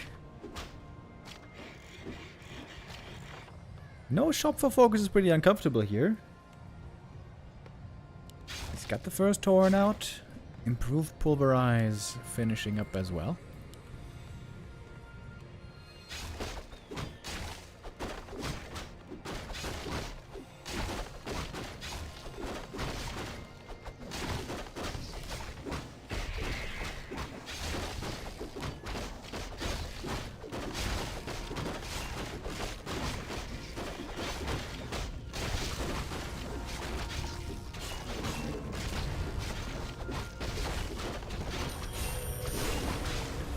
Still a very weak looking Blade Master here. Put the Orb of Lightning on the Shadow Hunter, by the way. proc those purges from range. Okay, one grunt goes down, denied by the burrow, still no level 2. Now he's finally got it. The mirror image gave the experience.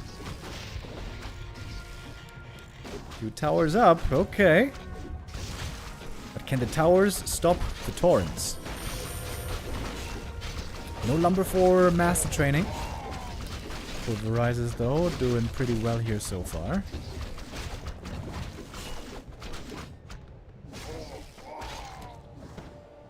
And the Demolisher even.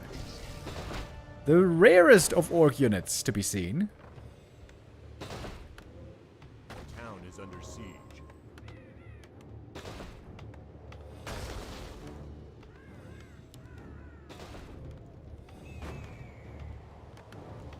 If you're playing Orc Mirror, different from basically everybody else.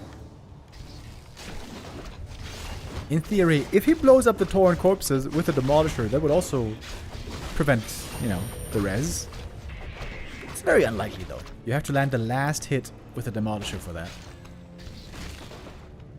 Town is under siege.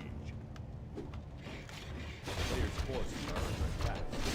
Speed scroll, in we go. Those demos, of course, pretty squishy. Hoping for the purge. Doesn't get the purge. Demo should still be going down though. One Tauren almost dead. 2 Taurens almost dead.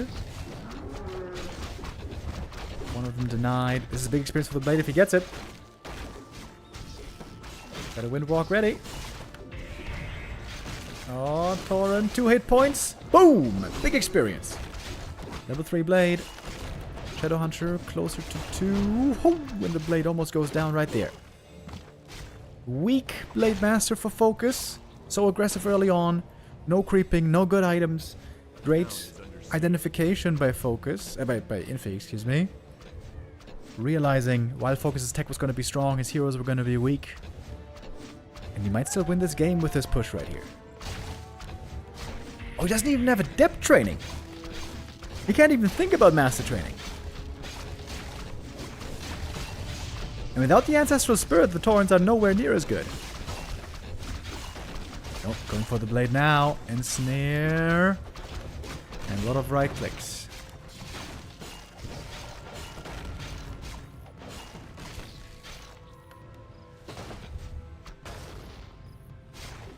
Infi used to be the king of tower pushing with human. Now he's doing it in Orc Mirror. What a guy.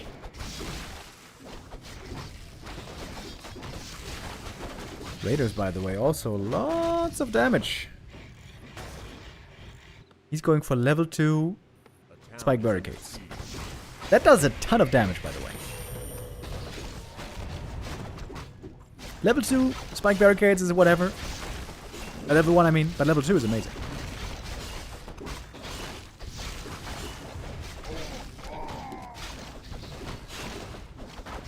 Oh, trying to... Oh, he blew up the Tauren! He can't revive the corpses anyways, but he's doing it with the demos. Pretty sick. Ensnare plus Demolishers, always a good combo.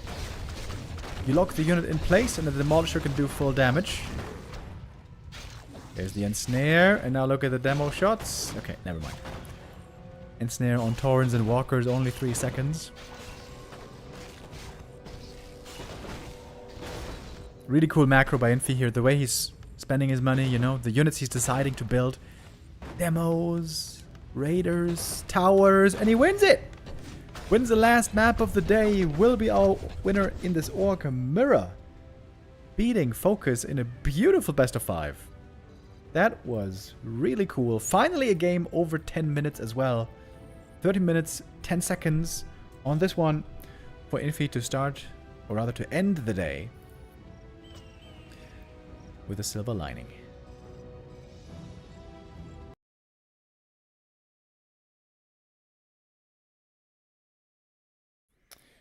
Alright, that's it with the Gladiator Championship. Now at the end, we're going to count all the map wins, all the prize money. And I don't think we have that on Wikipedia just yet. But I can tell you that I know who's number 1. It's FoCuS, obviously. He won the most maps. and the most prize money. Number 2 is Kaho, and number 3 is Infi. Should be between $800 to $1,300 between the 3 each. And it's also big qualifying points for the next playoff stage. There's going to be a Gladiator Championship playoff stage as well with the top 8, for which we don't have a clear date yet. We do know when the Gladiator Championship 3 is going to be happening. This is going to be not next week, but the week after. So that's going to be May 18th. Next week, by the way, is going to be WSB, the Korean tournament, which we can't cast live, unfortunately, but we're going to be doing as many replay casts as we can there. And we are not done for the day. No, sir, by no means. We have another big match coming up, Moon versus Starbuck, in the Can Humba Beat Moon tournament that continues today. Moon versus Starbuck today, and also Moon versus Sok and Moon versus Fortitude tomorrow, by the way. And for that, Neo's going to be taking over. I'm going to be saying goodbye, good night, and good evening for now. Going to be back with you guys again next week on Monday. Take care, everybody. Have a good one, and